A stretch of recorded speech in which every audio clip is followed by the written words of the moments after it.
BMG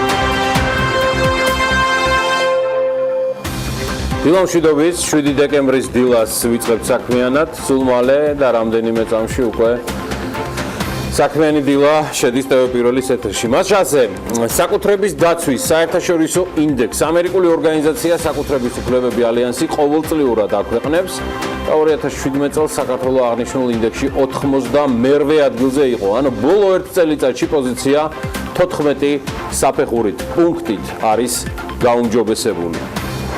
მიკროსაფინანსო ორგანიზაციების ნაწილი შავ სიაში მყოფ სოციალურად დაუცველ პირებს დავალიანებას ქართულსგან კომპენსაციის მიღების გარეშე ჩამოაწერენ. საქართველოს დერეფანში ტვირთბრუნვა კი კვლავ მცირდება, კერძოდ წლის 10 თვეში სატრანსპორტო დარგებმა 33 მილიონზე მეტი ტონა ტვირთი გადაზიდეს, რაც გასული წლის ანალოგიურ პერიოდს 200,000 ტონით ჩამოუვარდება. IC ჯგუფი აღმოსავლეთ ევროპის ერთ-ერთმა მსხვილმა სადაზღვევო კომპანია ევროინს გრუპმა შეიძინა და ის ქართულ ბაზარზე ევროინს საქართველოს სახელით გააგრძელებს ოპერირებას. კომპანია ჩირინა კი ევროპის რეკონსტრუქციის და განვითარების ბანკის პროგრამის Blue Ribbon ფარგლებში დაჯილდოვდა, გულოცავთ რეზო ვაშაკიძეს და ჩირინას არაჩვეულებრივ გუნდს. შიდა ფრენების ოპერატორ სერვისეარსა და ΑΕΚ ჯორჯიას ლატვიელი ინვესტორები შევიდნენ. წარმატებები მათ ბორჯომის რაიონის სოფელ ტაძრიში კი ახალი სალიფციტე მეურნეობა აშენდა უკაცრავად პროექტი ევროკავშირის დაფინანსებით განხორციელდა. საქართველოს ინდუსტრიული ჯგუფი GIG სახელით კი დაჭრილ მებრძოლთა თანადგომის ფონდის მხარდამჭერა გახდა. ეს დავით ბეჟუაშვილის გადაწყვეტილებაა. საქართველოს ეროვნულმა ბანკმა კი ამასობაში 5 მილიონი დოლარით შეავსო სავალუტო რეზერვები, მიუხედავად იმისა, რომ კურსი კვლავ 2.67-ზეა და კვლავ გამყარების ტენდენცია აქვს ლარს დოლართან მიმართებაში.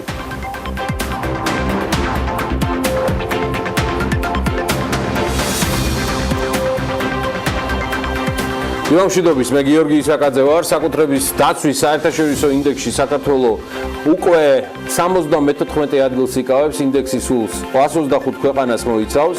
ამ რეიტინგში საქართველოს მეზობლები ხორვატია და ტუნისი არიან. დაცვის საერთაშორისო ინდექსი ამერიკული ორგანიზაცია საკუთრების უფლებების ალიანსი ყოველწლიურად აქვეყნებს და შარშან 2017 წელს საქართველოს აღნიშნულ ინდექსში 92-ე ადგილზე იყო, ანუ ბოლო ერთ წელიწადში პოზიცია 14 საფეხურით არის გაუმჯობესებული. საკუთრების დაცვის დონე მაქსიმუმ 10 ფულით ფასდება და საქართველოს 5.1 ქულა აქვს, გასულ წელთან შედარებით ზრდა 44%-ია და საერთაშორისო ინდექსი სამი ძირითადი კომპონენტისგან შედგება: ქვეყნის სამართლებრივი და პოლიტიკური გარემო, ფიზიკური საკუთრების დაცვა და ინტელექტუალური საკუთრების დაცვა. სამართლებრივ და პოლიტიკურ გარემოში საქართველოს 5.3 აქვს, 4%-ით არის შემცირებული, გასულ წელთან ფიზიკური საკუთრების დაცვაში 7.1, აქ ზრდა არის 1.3, ხოლო ინტელექტუალური საკუთრების დაცვაში 3 ქულა, წინა წელთან შედარებით 5%-ით ზრდა. რეიტინგში პირველ ადგილზე ფინეთია, ბოლო 125 ადგილს კი ჰაიტი იკავებს. ღირს აღნიშნოთ იდეაში ძალიან ბევრი რამ, რომელსაც ჩვენ ამ დეტალებთან დაკავშირებით კიდევ შემდგომ გადაცემებში გავშლით. მანამდე კი ერთი ამბავი, რაზეც Wall Street Journal-ი წერს, ყველაზე მაღალი გადასახადები, სხვათა შორის 2017 წელს ფიქსირდება საფრანგეთში. აღსანიშნავია, რომ სწორედ მაღალი გადასახადების და ნავთობის მაღალი ფასის გამო დაიწყო ის პროტესტები პარიზის ქუჩებში. ეკონომიკური კოოპერაციის ორგანიზაციამ ჩაატარა ეს კვლევა 26 ქვეყანაში და აღმოჩნდა, რომ საფრანგეთში სახელმწიფო გადასახადები ეკონომიკის გამოშვების 46%-ს აღემატება. მეორე ადგილზე დანიაა გასული 46%-ით, საფრანგეთში 46.2%-ია. მესამეზე შვედეთი, მეოთხეზე იტალია, ხუთეულს კი საბერძნეთი კრავს. ის აღნიშნოთ, რომ რეიტინგის პირველ 10 ქვეყანას ევროკავშირის წევრი სახელმწიფოები შეადგენენ. გადასახადებითაც ვაჯობებ და იმედია, რომ ტურისტული ნაკადების მასპინძლობითაც და ათვისებითაც ტოლს არ დაუდებთ, ბაზა ამისი კარგი გვაქვს. Airbnb გამოქვეყნებულ 19 საუკეთესო ტურისტულ ადგილმდებარეობას შორის ბათუმიც ხდება. Airbnb-ის მიხედვით ინტერნეტში მისი პოპულარობა წინა წელთან შედარებით არის 200%-ით გაზრდილი და საქართველოში სიდიდით მეორე ქალაქი, ამას ვციტირებ, ბათუმის პოპულარობა ადგილობრივ და საერთაშორისო ტურისტებს შორის საგრძნობლად გაზრდილია, რაც ძირითადად ზღვის სანაპიროს და წყლის განმავლობაში ზომიერი კლიმატით არის განპირობებული. ბათუმში 160 ადამიანი ცხოვრობს. აქ შეხვდებით პორტს, ბულვარს, ღამით საერნობად, დროში მოგზაურობას გავს და რკინიგზო კავშირის გამო თბილისიდან 4 საათში მხოლოდ $10 იმგზავრებთ. ეს არის ნათქვამი სტატიაში. ეს ამბავი ჩვენთანაც ბოლომდე შეიფერეს, რა თქმა უნდა და შესაბამისი კომენტარებიც გააკეთეს. ეს არის პრაქტიკულად რეკომენდაცია, მათგან რეკომენდაცია თავის მომხმარებლებისთვის, რომ ბათუმი არის ძალიან ტრენდული ქალაქი და ძალიან მნიშვნელოვანი ქალაქი, ძალიან მნიშვნელოვანი ტურისტული მიმართულება. ბოლო წლების განმავლობაში ყველა საინფორმაციო კამპანია, რომელსაც ჩვენ ვაწარმოებდით, ეროვნული ადმინისტრაცია, მათ შორის ბუნებრივი აჭარის ტურიზმის დეპარტამენტი მიმართული იყო იმისკენ, რომ რაც შეიძლება გავზარდოთ ცნობადობა ჩვენი ქალაქის და ჩვენი რეგიონის. დღეს უკვე თამამად შეიძლება ითქვას National Geographic-ი და სხვა ძალიან მნიშვნელოვანი მოთამაშეები ტურისტულ ბიზნესში დაინტერესებული არიან ჩვენი ქალაქი, ჩვენი რეგიონით და ეს საბოლოო ჯამში ბუნებრივია გამოიწვევს კიდევ უფრო მეტ ზრდას ტურისტების. Სხვადასხვა ამშიაში მოხდა ისეთი ქალაქები, როგორც არის მაგალითად კაიკურა, ახალი ზელანდიიდან, ქსამენი, ჩინეთი, პუებლა, მექსიკა, ნორმანდია, საფრანგეთი, ბუენოს-აირესი, მოზამბიკი და ვაკაიამას პრეფექტურა იაპონიიდან. მოკლედ, სხვა ჩამონათვალების მნიშვნელოვანია. Airbnb 2008 წელს არის, სულ რაღაც 10-20 წლის წინ დაფუძნებული და დღეს, არა, 2017 წლისთვის ამ კომპანიის შემოსავალი $2,600,000,000 იყო. აპლიკაციას 190 ქვეყნის მასშტაბით 150 მილიონზე მეტი მუდმივი მომხმარებელი ჰყავს. მეტი ტურისტი საქართველოს და მეტი განვითარება სფეროს საქართველოში, რომელმაც ჯამში ბევრ მიმართულებით წაგვაშველა ხელი, მაგალითად იგივე საქართველოს აეროპორტების გაერთიანების ინფორმაციით 2018 წლის 11 თვის მონაცემებით საერთაშორისო აეროპორტები ჯამში 23%-ით მეტ მგზავრებს მოემსახურა, ვიდრე შარშან და ეს 4,688,000 მგზავრი გახლავთ. ნოემბრის თვეში მგზავრთნაკადის ზრდის მაღალი მაჩვენებელი დაფიქსირდა ქვეყნის სამივე საერთაშორისო აეროპორტში. საუბარია თბილისის აეროპორტი, სადაც ზრდა 39%-იანი იყო, 11 თვეში 21% და მეტმა იმგზავრა ვიდრე გასული წლის ანალოგიურ პერიოდში.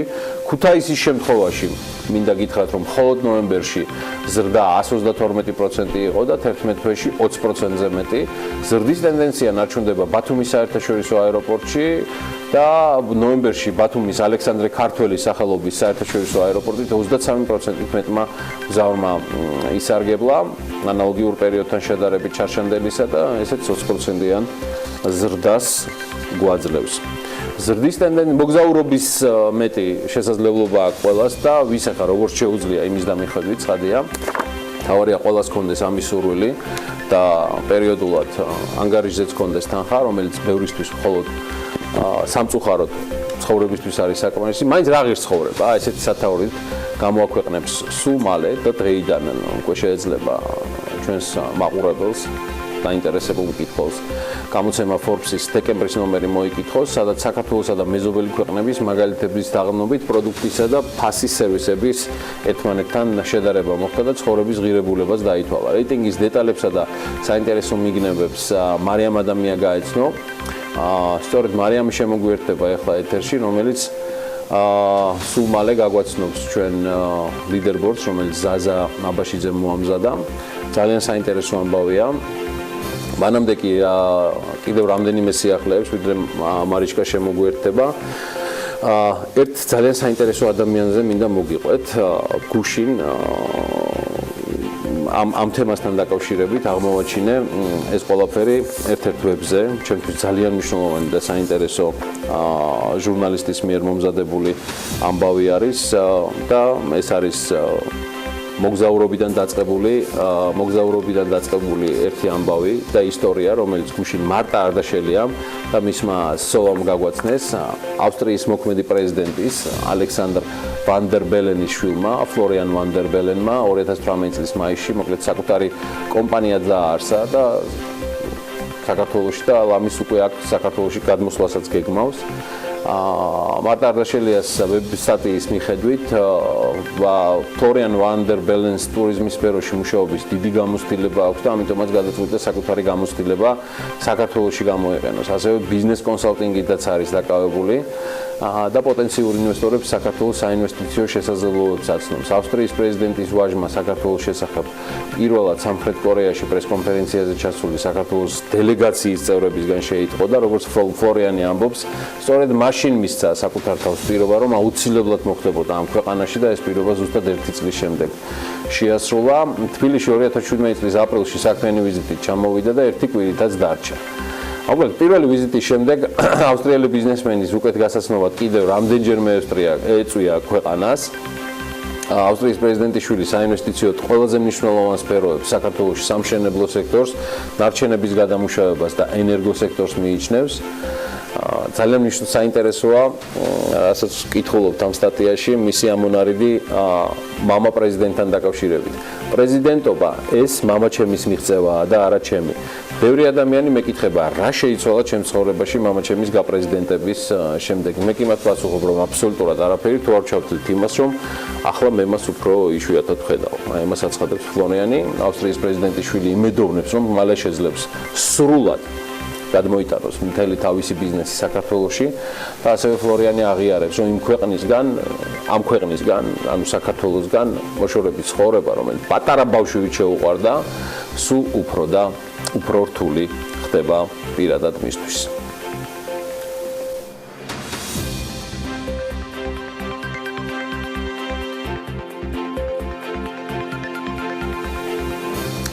ესეთი ამბავი მცირედი გადახვევა გავაკეთე, ვიდრე მარიამ ადამია შემოგვიერთდებოდა, რომელიც უკვე მზად არის საიმისოთ, რომ ზაზა აბაშიძის მიერ მომზადებული ანალიტიკა ლიდერბორდად ქცეული Forbes-ის რაღის ცხოვრება წარმოგვიდგინოს, სწორედ აი ამ სათაურით არის გამოქვეყნებული რეიტინგი დეკემბრის ნომერში, სადაც საქართველოსა და მეზობელი ქვეყნების მაგალითზე დაყრდნობით პროდუქტების და სერვისების დადარება ხდება ერთმანეთთან და შესაბამისად გამოდის ცხოვრების ღირებულებაც. ანუ აი ამ რეიტინგის დეტალებზე და საინტერესო მიგნებებზე მარიამ დილამშვიდობის, გისმენთ ყურადღებით და პროდუქციისა და თუ სერვისის ღირებულებაზე საუბრისას ძალიან ხშირად მოყავთ აი ეს მეზობელი ქვეყნების არგუმენტები, ხო? არგუმენტად, საიდანაც ზოგიერთი ფაქტის სიმართლეს შესაძლებლობა, ზოგი კი არა, რა თქმა უნდა, თუმცა გეორგი სამეზობლოში არსებული ფასების ცოდნა პარალელების გავლენაში ნამდვილად გვეხმარება, რაც თავის მხრივ რეგიონში არსებულ სურათს უფრო ფართოდ დაგვანახებს კიდეც. Forbes-მა დეკემბრის გამოცემაში თბილისი, მოსკოვი, სტამბული, ერევანი და ბაქო სხვადასხვა პროდუქტების და თუ სერვისების ფასებით ერთმანეთს შეადარა, წყაროდ ნუმბაო იქცა გამოყენებული, რომელმაც მონაცემები ბოლოს ნოემბრის მეორე კვირაში განაახლა. ფასები ლარჯი ვალუტის უკანასკნელი კურსის შესაბამისადაა მოცემული. მიგნებები კი საკმაოდ საინტერესო აღმოჩნდა. მაგალითად, სამხმარებლო ფასები მოსკოვში 59%-ით უფრო მაღალია ვიდრე თბილისში. ერთი კლასის რესტორნებს თუ შევადარებთ ერთმანეთს, ვნახავთ, რომ ამ შემთხვევაში თბილისში 16.51%-ით უფრო იაფი დაგიჯდებათ დროის გატარება ვიდრე ერევანში. ასევე დადგინდა, რომ დაახლოებით 5000 ლარზე მეტი დაგჭირდებათ სტამბოლში ისეთი ხარისხის ცხოვრების მისაღწევად, რაშიც თბილისში 4000 ლარს გადაიხდით. მარიამ, Forbes-ის ლიდერბორდზე დაარნობით, აი რაღის ქვეყნების მიხედვით იაფ და საშუალო ფასიან რესტორანში ვახშავ. გეორგი, მენიუ იაფ რესტორანში მომხმარებელს თბილისში, ერევანსა და ბაქოში დაახლოებით 15 ლარი დაუჯდება, მოსკოვში 24 ლარი, ყველაზე იაფი კი სტამბოლში გამოდის 12 ლარი და 45 თეთრი. საშუალო ფასიან რესტორანში ვახშამი ერთ კაცზე თბილისში 25 ლარია, ერევანში 12 ლარი, ბაქოში 40, მოსკოვში 50, სტამბოლში კი 12. რაც შეეხება მაკდონალდს კლასის მენიუს, დედაქალაქში 12 ლარი გუჯდება მაკდონალდში კვება, ერევანში იმავე მენიუს ფასით 13 ლარი და 67 თეთრია, ბაქოში 12 ლარი. ყველაზე იაფი კი ამ შემთხვევაში სტამბოლი გამოდის, სადაც მაკდონალდის მენიუ 9 ლარი და 46 თეთრი დაგიჯდება. თუმცა იმავეს ნამდვილად ვერ ვიტყვით სიგარეტზე, ანუ სტამბოლის სიაფეს. მაგალითად ავიღოთ Marlboro, რომელიც თურქეთის ყველაზე დიდ ქალაქში სტამბოლში ყველაზე ძვირი 6 ლარი და 7 თეთრი გამოდის. საშუალო ფასი ჩვენთან 4 ლარი ნახევარია, სტამბოლის მსგავსად 6 ლარი ღირს სიგარეტი ბაქოში, ერევანში 3 ლარი და 28 თეთრი გამოდის, მოსკოვში კი 5 ლარი და 66 თეთრი. ასევე ყველაზე ძვირია სტამბოლში ადგილობრივი ლუდიც, რომლის ფასი 6 ლარი და 57 თეთრი გამოდის. მაშინ მოდი ესე რომ მივახციოთ ამ ყველაფრამდე ტრანსპორტი. Forbes-ის მიხედვით საინტერესოა, რომელ ქვეყანაშია ყველაზე ძვირი გადაადგილება, თან იმ დროს, რომ ბრიტანეთში საზოგადოებრივი ტრანსპორტით მგზავრობა, თქვა 3% ძვირდება, ლუქსემბურგი კი საერთოდ პირველი ქვეყანა ხდება არათუ ევროპაში, არამედ მსოფლიოში, სადაც მგზავრობის ტარიფი საერთოდ უქმდება. გიორგი, სიახლე ქვეყანაში 2019 წლის ზაფხულიდან ამოქმედება BMG-ს მიხედვით და ნებისმიერი მგზავრი მატარებლის, ტრამვაისა და ავტობუსის მეშვეობით გადაადგილებას უფასოდ შეძლებს, განსხვავებით ჩვენი მეზობელი ქვეყნებისაგან, სადაც საზოგადოებრივი ტრანსპორტის ყოველთვიური ხარჯი 30 ლარია თბილისში. ერევანში 32 და 82 თეთრი, ბაქოში 23 ლარი, მოსკოვში 83, სტამბოლში კი გადაადგილება 102 ლარი დაგიჯდებათ, ხოლო თუ ტაქსით მგზავრობას ანიჭებთ უპირატესობას, ამ შემთხვევაში დათვლილია საწყისი ფასები, რომლის მიხედვითაც თბილისში, ერევანსა და ბაქოში საწყისი ღირებულება 3 ლარიდან იწყება 4 ლარია. ტარიფის ღირებულება მოსკოვში 2 ლარამდე კი სტამბოლში. აქვე გადავხედოთ ბენზინის ფასებსაც, რომელიც ყველაზე ძვირი სტამბოლშია 3 ლარი და 36 თეთრი, ყველაზე იაფი კი ბაქოში ლარი და 44 თეთრი. ბენზინი თბილისში 2 ლარი და 4 თეთრი გუჯდება, ერევანში 2 ლარი და 47 თეთრი, მოსკოვში კი ლარი და 82 თეთრი. მაინც მაინტერესებს გადასახადების ნაწილი მარაში. ანუ საუბარია სად იხდის მოსახლეობა? აი ყველაზე მეც მაგალითად. იმიტომ რომ ესეც მითის ამბავია, აი კომუნალური გადასახადების თემა საქართველოში ძალიან ძვირია. აი ამას თუ გადახედე. რა თქმა უნდა, Forbes-მა ამასაც გადახედა და შეადარა ქვეყნების მონაცემები, ყველაზე ძვირი ამ შემთხვევაში გამოდის მოსკოვი, სადაც გადასახადებში 304 ლარს იხდიან, შემდეგი რეიტინგში ერევანი მოდის 200 ლარითა და 65 თეთრით, 178 ლარი მოდის სტამბოლში, 108 ლარი ბაქოში, თბილისში კი კომუნალური გადასახადები ყველაზე ნაკლებია და ის 151 ლარსა და 22 თეთრს შეადგენს. ასეთია მცირე მიმოხილვა იმისა თუ რა ღირს ცხოვრება ჩვენთან და ჩვენს მეზობელ ქალაქებში, უფრო ვრცლად კი ამ და კიდევ უფრო სხვა სიახლეების შესახებ შეგიძლიათ Forbes-ის დეკემბრის გამოცემაში იხილოთ.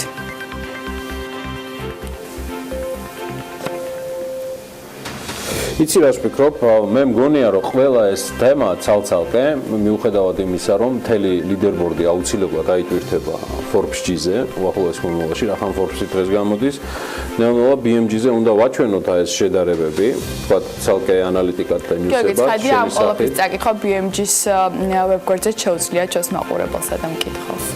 ვინას დაასწრებს, სლოვაკიძის მეუღლეა და დედიკო. მადლობა დიდი მარიამ ადამიანს. გადავდივართ ჩვენ შემდეგ ბიზნეს თემებზე. კომპანია ჩირინა EBRD-ის პროგრამის გამარჯვებულია. ჩირინა ევროპის რეკონსტრუქციისა და განვითარების ბანკის პროგრამის Blue Ribbon-ის ფარგლებში დაჯილდოვდა. ამ პროგრამის მიზანია კერძო კომპანიების დახმარება და განვითარება, იმისთვის რომ პროგრამა კომპანიებს უწევს როგორც ფინანსურ, ასევე საკონსულტაციო დახმარებას. ამომავლოდ EBRD აღნიშნული პროგრამი საქართველოსა და რეგიონის ქვეყნებში გაფართოებას გეგმავს. ჩირინა კვების პროდუქტების მწარმოებელი კომპანიაა, რომელიც ბაზარზე 2012 წელს გამოჩნდა. ამჟამად ჩირინას მთავარი პროდუქცია არის ქათმის ხორცს პროდუქტები, თუმცა ქათმის პროდუქციის გარდა კომპანია ასევე აწარმოებს საინკუბაციო კვერცხს, თავაზობს დაინტერესებულ პირებს მარცვლეული შრომის და შენახვის სერვისს, ლაბორატორიული კვლევის სერვისს, ხილის ამაცივრე შენახვის მომსახურებას. ჩინას პროდუქცია სრულად არის წარმოებული საქართველოში, მათ ძალიან სერიოზული ექსპორტი აქვს, მზარდი ექსპორტი, რაც მთავარია აზერბაიჯანის მიმართულებით. ეს ერთ-ერთი ყველაზე მზარდი კომპანია, რომელსაც მანანა მანჯგალაძესთან ერთად სრულად დამსახურებულად უწოდეთ მაშინ მოგზაურობა 22 საუკუნეში. თუ სადმე არის უკვე ევროპა, ეს სწორედ ჩირინა, მისი გამოშვებული პროდუქცია და ის საწარმოო პროცესია, რომელიც რეზო ვაშაკიძის და მისი გუნდის მიერ არის აწყობილი. მე ვამაყობ ამ გუნდით ვამოყოფ რომ ისინი საქართველოში ოპერირებენ, არიან ამ ქვეყნის მოქალაქეები და აი ესეთ არაჩვეულებრივ დამატებით ღირებულებას დოლარს ქმნიან ამ ქვეყნისთვის. მადლობთ თქვენ ამისთვის. და ასევე კიდევ ერთი ამბავი, IC ჯგუფი გაიყიდა, ეს სადაზღვევო კომპანიაა. გითხარით პროლოგში კიდეც რომ IC ჯგუფი აღმოსავლეთ ევროპის ერთ-ერთმა სადაზღვევო კომპანია Euroins Group-მა შეიძინა და ის სწორედ ამ სახელით Euroins საქართველოს სახელით გააგრძელებს ოპერირებას.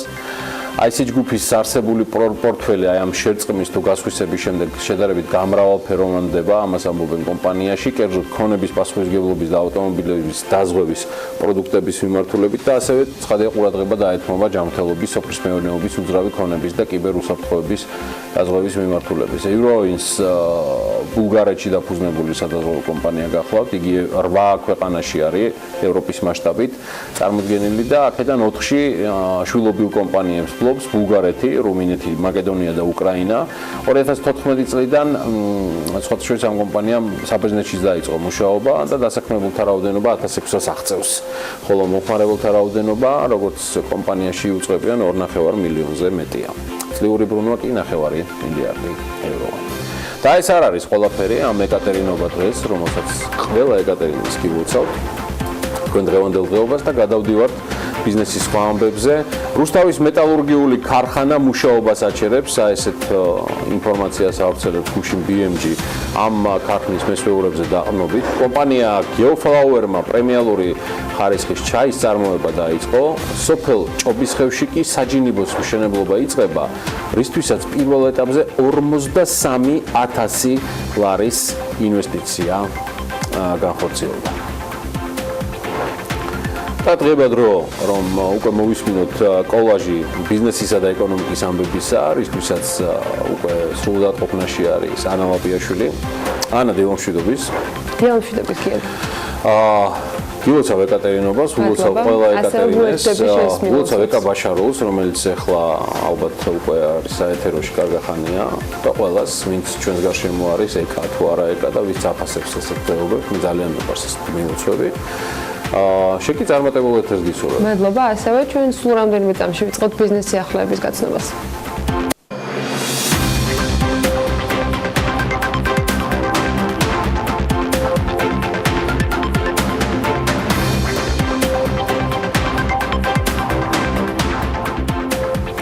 რუსთავის მეტალურგიული ქარხანა მუშაობას აჩერებს. BMG-ის ინფორმაციით, პირველი ღუმელი ერთ კვირაში გაჩერდება, მეორე კი იანვრის დასაწყისში. საბოლოოდ კომპანია მუშაობას 15 იანვარს შეწყვეტს, რის შედეგადაც სამუშაო ადგილის გარეშე 2000 ადამიანი დარჩება. მიზეზი კი ირანიდან არმატურის დემპინგურ ფასად შემოტანა, აღნიშნავენ თავად კომპანიის წარმომადგენლები.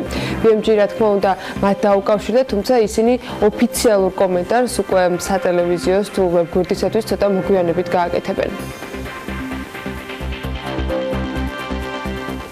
ყაზბეგის ეროვნული პარკის ტერიტორია მნიშვნელოვნად იზრდება. წარმოდგენილი პროექტის მიღების შემდეგ ეროვნული პარკის ტერიტორია, რომლის ფართობიც 79,000 ჰექტარს აღემატებოდა, თითქმის 80,000 ჰექტარი ხდება. გარემოს დაცვის და სოფლის მეურნეობის მინისტრის მოადგილის განმარტებით კი მომზადდება მენეჯმენტის გეგმა, თუ რა ტიპის ინფრასტრუქტურა შეიძლება მოეწყოს, რითაც ადგილობრივ მოსახლეობას სარგებლის მიღების შესაძლებლობა ექნება. საკანონმდებლო ორგანოს წევრები დაცული ტერიტორიების საზღვრების გაფართოებას მხარს უჭერენ, თუმცა უმრავლესობის ნაწილი შიშობს, რომ ადგილობრივი მოსახლეობის ინტერესის შელახვის საფრთხე შეიძლება არსებობდეს და მათი მხრიდან ამ ყველაფერს პროტესტი მოჰყვეს. ორჯომის რაიონის სოფელ ტაძრისში ახალი სალიფსიტე მეურნეობა აშენდა. BMG-თან საუბარში მეურნეობის ხელმძღვანელმა თამას ჩუტკერაშვილმა განაცხადა, რომ სალიფსიტე მეურნეობა გაზაფხულიდან მაქსიმალური დატვირთვით იმუშავებს, რაც თევზის წარმატებას ორჯერ გაზრდის. აღნიშნავს, რომ იგეგმება ლიფსიტების ორჯერ გამოყვანა გაზაფხულსა და შემოდგომაზე, რაც დაახლოებით 200-300,000 ლიფსიტის გამოჩეკას გულისხმობს. ეს კი საშუალებას მისცემს კომპანიას, რომ ადგილობრივი ბაზარი სრულად აითვისოს და ბაკურიაში არსებული სასტუმროები ცოცხალი თევზით მოამარაგონ. თამას ჩუტკერაშვილი აღნიშნავს, რომ არა ევროკავშირის დაფინანსება, არსებული პრიმიტიული მეურნეობა დარჩებოდა ამ დრომდე, სალიფსიტე მეურნეობაში კი 100,000 ლარის ინვესტიცია განხორციელებული, საიდანაც 60,000 ლარი მისი თქმით ევროკავშირის დაფინანსებით მიიღო. კომპანია Geoflower-მა კი პრემიალური ხარისხის ჩაის წარმოება დაიწყო. Flower-ის დამფუძნებლის გოჩა ძნელაძის თქმით, წელს საცდელი პარტია დამზადდა, რომელიც კომპანია გურიელმა შეისყიდა. მისი განმარტებით, მომავალი წლიდან კომპანია უკვე წარმოების სიმძლავრეს გაზრდის და სეზონზე 60-70 ტონა ჩაის ფოთოლს გადაამუშავებენ, საიდანაც ნაწილს საკუთარი პლანტაციიდან მიიღებს, ნაწილს კი ფერმერებისგან ჩაიბარებს. ეს არის სუპერ პრემიალური ხარისხის ჩაი, რომელსაც მომხმარებელს შევთავაზებთ. ჯერ არ ვიცით, პროდუქცია დაფასოვებული სახით გაიყიდება თუ დაუფასოვებელი. ამაზე ჩამოყალიბდების წელს დამზადებული პარტია გურიელმა შეისყიდა და გამოუშვეს ჩაის სახელწოდებით გურიელის ჩაის ბაღებიდან. საომავლოდ, როდესაც წარმოების მოცულობას გავაფართოვებთ, პროდუქციას უცხოეთშიც გავიტანთ და ძირითადად ევროპაში ამბობს სნელაძე. გორის რაიონის სოფელ ბერბუქში მშენებარე თაფლის გადამამუშავებელი საწარმოსათვის აღჭურვილობას გამარტივებული შესყიდვის წესით შეიძენენ. 1 მილიონ ლარამდე ღირებულების შესყიდვაზე ნებართვის მისაღებად კოოპერატივების განვითარების სააგენტომ შესყიდვების სააგენტოს მიმართა. უწყება ამის მიზეზად ორჯერ ჩაშრილ ტენდერს ასახელებს. გარდა ამისა, პროექტისათვის ფული მომავალი წლის ბიუჯეტში აღარ არის გათვალისწინებული. ამიტომაც უწყება მომწოდებელთან ხელშეკრულების გაფორმებას 2018 წლის ბოლომდე აპირებს. ბერბუქის თაფლის გადამამუშავებელი საწარმოსათვის უნდა შეიძინონ ჩამომსხმელი დანადგარი, ფიჭის დამამზადებელი დანადგარი, თაფლის რეზერვუარები და სხვა საჭირო მოწყობილობები. ბერბუქის საწარმოში საათში 800 კილოგრამამდე თაფლის გადამუშავება იქნება შესაძლებელი. ის სახელმწიფო პროგრამის ფარგლებში შენდება და თაფლის მწარმოებელი კოოპერატივებისთვის არის განკუთვნილი. გაზაფხულზე ბორჯომის რაიონში სოფელ ჭობის ხევში საჯინიბოს მშენებლობა იწყება. საჯინიბოს ასაშენებლად პირველ ეტაპზე 43,000 ლარის ინვესტიცია განხორციელდება, რომლის 60%-იც ევროკავშირის დაფინანსებაა.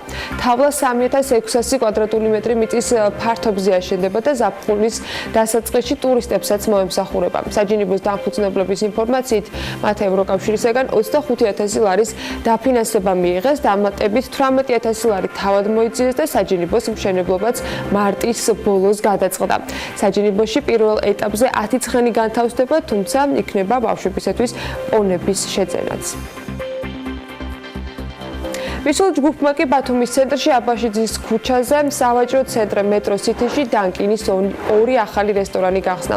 დღეისთვის აჭარაში ამერიკული ბრენდის უკვე 3 რესტორანია წარმოდგენილი. პირველი დანკინის რესტორანი შავიზღვისპირეთში გასული წლის სექტემბერში გაიხსნა და ამერიკული ბრენდი მთელ საქართველოში უკვე 24 რესტორნით არის წარმოდგენილი. კომპანიის პოზიცია კიდევ უფრო გამყარდება 2019 წელს ამბობენ მენეჯმენტში.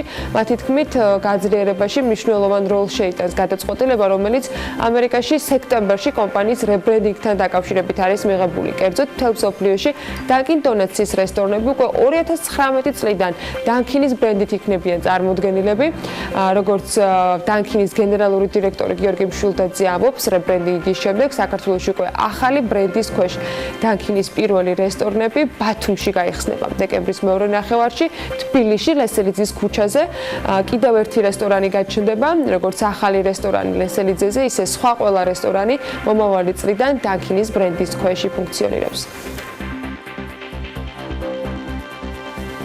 ერთ-ერთი საკითხი, რომელიც ტურიზმის სფეროში წარმოდგენილებმა გუშინდელ შეხვედრაზე დააყენეს დედაქალაქის მერიასთან, ეს იყო სველი წერტილების ნაკლებობა. ამასთან დაკავშირებით უფრო დეტალურად მერის ეკონომიკური განვითარების საქალაქო სამსახურის ხელმძღვანელმა საქმის კურსის ეთერში ანდრია ბასილაიამ ისაუბრა. ის ამბობს, რომ ტურისტულად დატვირთულ ადგილებში უკვე დამონტაჟებულია 10 საზოგადოებრივი საფირფარეშო და აღნიშნავს, რომ კერძო სექტორთან შეხვედრაზე თავად ბიზნესმა დაასახელა პრობლემური ადგილები ამ მიმართულებით, რასაც თბილისის მერია დაგეგმვის პროცესში მომავალშიც გაითვალისწინებს.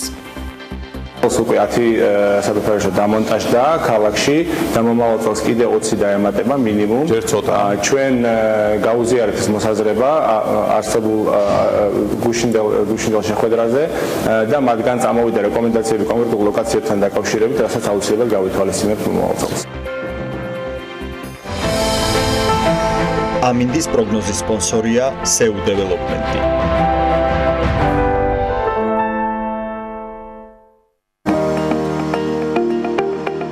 ამინდის პროგნოზის სპონსორია სადაზღვევო კომპანია უნისონი.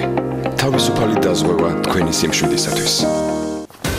ამიტის პროგნოზის გაცნობის დრო არის. გარემოს ეროვნული სააგენტოს დახმარებით კი ვიცით, რომ საქართველოში ამიტი კვლავ განპირობებული იქნება შავი ზღვის ჩრდილო-დასავლეთიდან დასავლეთ საქართველოში შემომავალი შედარებით ცივი და ნოტიო ჰაერის მასებისა და სამხრეთიდან მოქმედი თბილი ჰაერის მასების ურთიერთქმედებით. მოსალოდნელია დრო გამოშვებით ღრუბლიანობის მომატება. დღის მეორე ნახევრიდან კი დასავლეთ საქართველოს უმეტეს და აღმოსავლეთ საქართველოს დასავლეთ რაიონებში ზოგან იქნება წვიმა. მაღალმთაში მოთოვს კიდე ციქროლებს დასავლეთის მიმართულების ქარი. სოხუმში იწვიმებს და 11 გრადუსი იქნება მაქსიმალური ტემპერატურა, ბათუმში წვიმასთან ერთად 14 გრადუსს ელოდებიან, ქობულეთსა და ქუთაისში იქნება 13 გრადუსი და ამ ქალაქებში იწვიმებს ასევე. ზუგდიდშიც წვიმა, ნავარაუდები და 12 გრადუსი, ოზურგეთში 13, ონში 11 და გორში 14 გრადუსი. ყველა ქალაქში წვიმს. ცხინვალში მცირე წვიმა იქნება და ასევე 13 გრადუსი, მარნეულში 14 გრადუსამდე გათბება ჰაერი, რუსთავშიც ანალოგიურად 14 გრადუსი იქნება და უმეტესად უნალექოთ ჩაევრის დღე. ახალციხეში 8 გრადუსს ვარაუდობენ მცირე წვიმასთან ერთად, ბორჯომში 9 გრადუსი იქნება და აქაც მცირე ნალექი არის მოსალოდნელი, ბაკურიაში შესაძლოა იყოს მცირე თოვლ-ჭყაპი და 4 გრადუსი დაფიქსირდება მაქსიმალური ტემპერატურა. ახალქალაქში 5 გრადუსია ნავარაუდები, უმეტესად უნალექოთ ჩაევრის დღე, სტეფანწმინდაშიც და აქაც 4 გრადუსი იქნება. თელავში 15 გრადუსამდე გათბება დღეს ჰაერი და არანაირი ნალექი დღის განმავლობაში. თბილისში დრო გამოშვებით ღრუბლიანობა მოიმატებს, უნალექვა ამიცველოდებით, მაგრამ იქნება ქარი დასავლეთის მიმართულებით ძირითადად და მაქსიმალური ტემპერატურა 14 გრადუსს მიაღწევს. დიდი მადლობა. მე მგონი დროა რომ ჩვენს მაყურებელს კიდევ ერთხელ გავუზიაროთ რა იქნება ჩვენი პარასკევი 7 თებერვლის უკაცრავად 7 დეკემბრის ეკატერინოვის საქმიანი დილა, სპიკერები, თემატიკა, გადავხედოთ კიდევ ერთხელ საქმიანი დილის ვიდეო ანონსს და შემდგომ უკვე რეკლამა. TV პირველზე.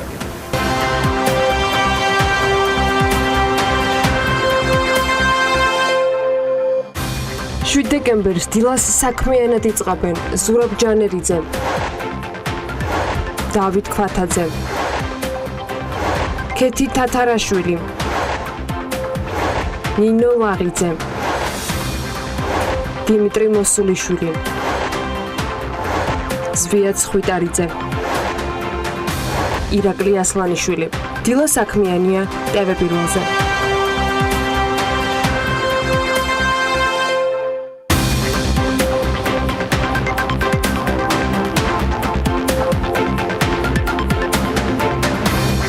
თბილისის ბიზნეს დაჯილდოების კიდევ ერთი ფინალისტის შესახებ კიდევ რა შეიძლებოდა ახალი მომეყოლა ჩვენი მაყურებლისთვის, ამაზე გუშინ ძალიან ბევრი ვიფიქრე. სიახლეების გაზიარება სტუმარი თავად არ მოგვაკლებს და მე მხოლოდ იმას გეტყვით, რომ 1 წლის წინ 12 პროდუქტით წარმოდგენილი ჰერბია დღეს ბაზარს უკვე 30-მდე სხვადასხვა სახეობის ბოსტნეულს თავაზობს და წლის ქართული პროდუქტის ჯილდოსთვის იბრძვის.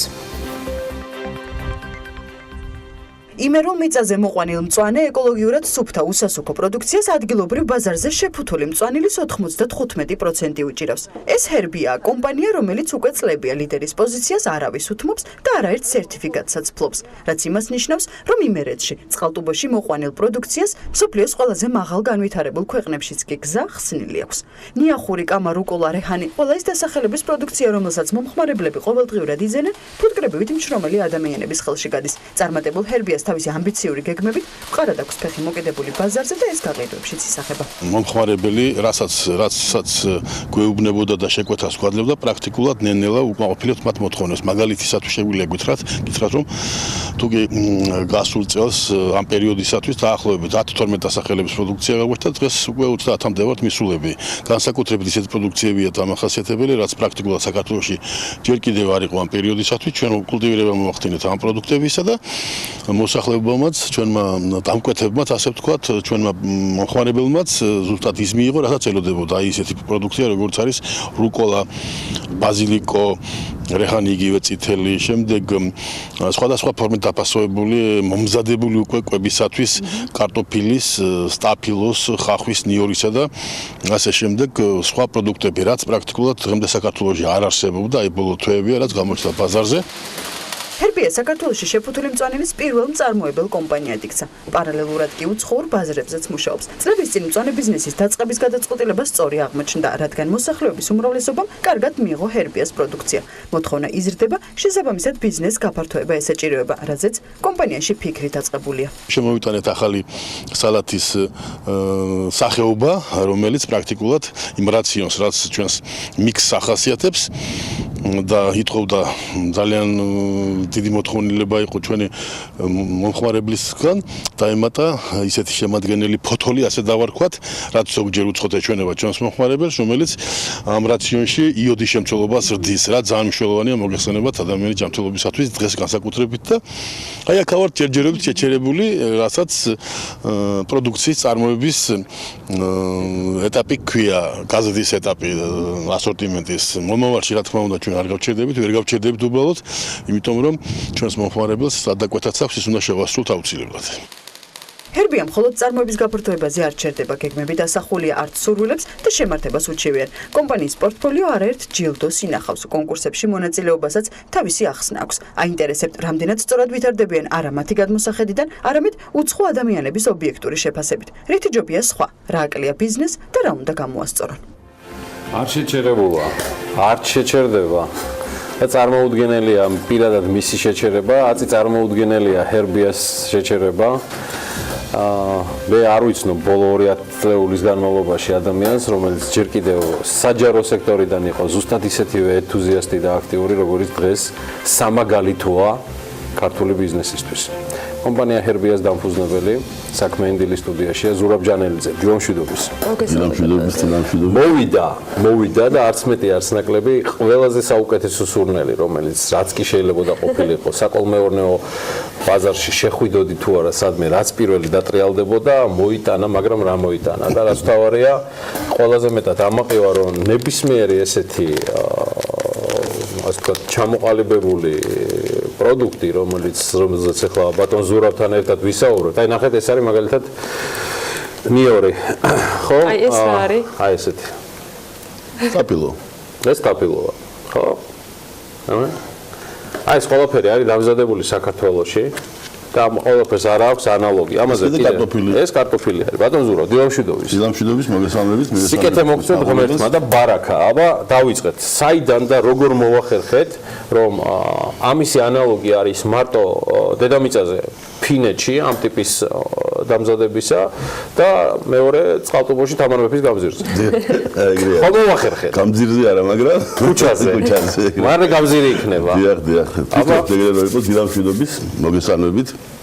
მოგესალმებით მაყურებელს. პატივია რა თქმა უნდა დილა ადრიან შენი თემები ელაპარაკო თელს ქვეყანას და თემა რა არის? ჯერ ერთ ის რაც ოჯახში წყდება, საწარმოში წყდება და გაგვაქვს გარეთ, უნდა პოზიტიური უნდა იყოს ყველასათვის, თორე ალბათ არავის არ დაინტერესებს არ დილის საუბარი, არ საღამოს საუბარი. ჩვენ შევეცადეთ ამ ბოლო პერიოდში, მას შემდეგ რაც ჩვენ შეხვედრა ჰქონდა აქა და ლაპარაკობდით რომ ეს მიღწევები რომ მივიღოთ, ეს უნდა გავაკეთოთ ხო და იმ გეგმის რაღაც ნაწილი შევასრულეთ. ეს ნაწილი რა არის? სიუჟეტში ითქვა რომ თუ კი წინაწილად ჩვენ ვაწარმოებდით 10-12 დასახელების პროდუქციას, ეს ტრადიციული იყო და უნდა მეგვიმატებინა ის, რასაც ჩვენი მომხმარებელი დამკვეთი გთხოვდა, მეტნაკლებად შევასრულეთ. და მოვიძიეთ დედამიწაზე თუ კი რაიმე შეიძლებოდა ახალი წესიერად მომზადებული ოჯახისათვის, დიასახლისისათვის, ბავშვისათვის სასარგებლო და მივედით იქამდე რომ ხელი შეუწყოთ დიასახლისებს, ხელი შეუწყოთ ჩვენს ქართველ ბავშვებს ჯანმრთელობაში და ფინეთიდან ჩამოვიტანეთ ისეთ დანადგარები, რომლებიც ზუსტად ისე ამზადებენ პროდუქციას, რაც მოგიდება დედაშვილისათვის და აი პირველი ერთ-ერთი მაგალითი უცხო არის არა, ასეთი არ არსებობს თითქმის არსად. აი ფინეთიდან ჩამოვიტანეთ, ავათვალიერეთ ეგ ყველაფერი, ტექნოლოგიურ პროცესში შევისწავლეთ ძალიან კარგად, ყოველგვარი მინარევის გარეშე, ყოველგვარი დანამატის გარეშე გავასუფთავეთ ნატურალურად მოყვანილი ქიმიური საშუალებების გარეშე მოყვანილი პროდუქცია, რომელსაც ჩვენი პარტნიორი ფერმერები აწარმოებენ მხოლოდ საქართველოში და არა არც ერთი გრამი სხვა ქვეყნიდან, ჩვენ არ დისკრეტიაციას არ უკეთებ სხვა პროდუქციის, სხვა ქვეყნის წარმოებულ პროდუქციას, მაგრამ ფიქრობ ჩვენი ყველაზე გემრიელი და ყველაზე კარგი არის. აი ეხლა წარმოდგენილია 5-6 დასახელების პროდუქტი, რომელიც თავისთავად მომხმარებლისათვის დიდ ინტერესს იჩენს. ეხლა ჩვენ თუ კი ვიწონებთ თავს იმით, რომ ბოლო 3 წლის მანძილზე კომპანია თავის გაყიდვებს აორმაგებს, კი არა, ზრდის აორმაგებს თავის გაყიდვებს, სადაც ზრდის თავისთავად, ეს ძალიან მნიშვნელოვანია. ამასთან ერთად ჩვენ გაგვიჩნდა ისეთი აუცილებლობა, რომ ახალი სეგმენტები უკვე მოგვეძიებია და ეს სეგმენტი იყო ჩვენი აზრით დახმარება დიასახლისებისათვის. პირველი სეგმენტი ეს იყო და ამ დიასახლისების დახმარებაში ბავშვთა კვების, სადილების მომზადების პროცესში დახმარებოდა ჩვენს ახალ დედებს, ახალ ბედა დედებს. თქვენ მოგეხსენებათ კარგად, აი ჩვილი ბავშვისათვის, როცა დედა უკვე გადადის ნატურალურ კვებიდან, უბრალოდ კვებიდან უკვე გადაყავთ სადილების მომზადებაზე, სუფების მომზადებაზე, აქ ჩვენც ოჯახიც იყო ეგ პრობლემა და თავისთავად ყველა ოჯახში არის. ჩავთვალეთ, რომ აი აქ უნდა მოგვემზადებინა იმ ფორმით პროდუქცია, რომ დედა ყოველგვარი პრობლემის გარეშე, ყოველგვარი კითხვის გარეშე მოამზადება ძალიან იოლ ფორმაში, მოამზადება თავის შვილს ამ პროდუქტს და უკვე დაუწყებდა მიწოდებას. რამდენად ცირდება, ანუ მალფუჭებადი ხომ არ ხდება პროდუქტი, რომელიც გათლილი არის, ასეთი ფორმით არის მომზადებული და რეალურად რა შეცვალა ამან გარდა თქვათ მომხმარებლის სარგებლისა, თქვენს იგივე მიწოდების ნაწილში, მუშაობის ნაწილში და რატომ არის ვაკუუმით გაკეთებული? ეს არის თუ ერთ-ერთი მიზეზი, სწორედ ამ კითხვის ამის ახსნა მინდა მაყურებლისათვის, რომ რატომ მუშავდება ასე და ამ ფორმით. აი ზუსტად აქ არის საქმე. ჩვენ ელემენტარულად ვიცით თუ კი წესერად არ არის პროდუქტი მოყვანილი და იქ დარღვეულია პირველად წარმოებაში ბევრი ნიუანსი, კერძოდ არ არის მიწოდებული საშუალებები, დაცვის საშუალებები, რომლებიც ინახავს უხანგრძლივებს პროდუქტს, სიცოცხლის უნარიანობას და აქ მოსავლის აღების შემდგომი პროცესი. სწორად არ იქნა წარმართული თავისთავად ეს პროდუქტი. ვერ იქნება გარკვეული დროის შემდეგ და იმ დროის შემდეგაც კი, რაც სტანდარტები გვეუბნება თუ რამდენი ხნით შეიძლება ესათვის პროდუქტი შევინახოთ, მისი შენახვის დრო დაცული. აქ მთავარი ზუსტად ისაა, რომ ოპერატიულად წესიერად მოყვანილი პროდუქტი დამუშავდეს, დამუშავებას არ გულისხმობ მე რაიმე ქიმიური საშუალება, არავით არის დამუშავება, ეს სპეციალური პროფაილერი, ესეთი სახელი ქვია ამ დანადგარს, რომელიც ასუფთავებს, პროფაილერ, ესეთი რაღაცა ქვია, ასუფთავებს ამას, ფორმით აძლევს, ფორმით ეძახიან მეორე მხრივ, ფორმას აძლევს, ასუფთავებს და ავტომატურად იმავე წამს ხდება მისი ვაკუუმ პაკეტებით შეფუთვა. ეს ნიშნავს იმას, რომ უკვე ვერ ასწრებს ობის ასე დავარქვათ. ხო, აი ჟანგვის პროცესს ავაძლევთ, ხო, ავაცდრეთ ამ პროცესს და იმ წუთშივე გამოვტუმბეთ მისგან ის ჟანგბადი, რომელიც უწყობს ხელს პრაქტიკულად პროდუქციის გაფუჭებას. აი არის თავი და თავი, რომ ოპერატიულად ხდება ყველა. რეალურად ჟანგბადი არ ხდება, მაშინ ეკრანს დავშნებთ, რომ იგივე ამ შემთხვევაში კარტოფილის და სტაფილოც ორივე ჰაერზე მოხვედრის შემთხვევაში ფერს იცვლის. ეს როგორც კი გამოვა ჰაერზე და დავაყონებთ 3-4-5 საათი და არ მოვიხმართ წესიერად და დროულად, ეს თავისთავად ფერს შეიცვლის. ეს ბუნებრივი თემა არის. იცით ეხლა თქვენ როცა ოჯახის თქვენ თქვენ ამბობთ, რომ ეს არის ბუნებრივი ყოველგვარი დანამატების გარეშე დამუშავებული და შეიძლება გაუჩნდეს მომხმარებელს კითხვა, რომ თუ ბუნებრივია, რანაირად მოხერხდა, რომ იგივე ფერი არ შეიძლება. იმდენად ოპერატიულად ხდება ეს მანქანა, ეს პროფაილერი იმდენად სწრაფად აკეთებს ამას ყველაფერს, რომ არ ყომდება პრაქტიკულად პროდუქტი გათლის მომენტში ჰაერზე. ავტომატურ რეჟიმში გადადის იქ. დავააკუმების შემდეგ, ანუ პროფაილერში გავლის შემდეგ, მას რამდენი ხანი აქვს უკვე შენახვის ვადა? ეს თუ ამ ტექნოლოგიიდან ეხლა ეს პროდუქტი რომ დავდოთ ჩვენ ჩვეულებრივ საყოფაცხოვრებო მასივაში, როგორც ვინახავთ სხვა პროდუქტებს, ეს 10 დღიდან 2 კვირამდე თუ კი არ გაიხსნება, რა თქმა უნდა, დავიცავთ, ეს იქნება ხელშეუხებელი ამ ფორმით. და იქნება ფაქტიურად ნატურალურ მდგომარეობაში, თითქოს და იმავე წუთს იყოს გათლილი ყველაფერი.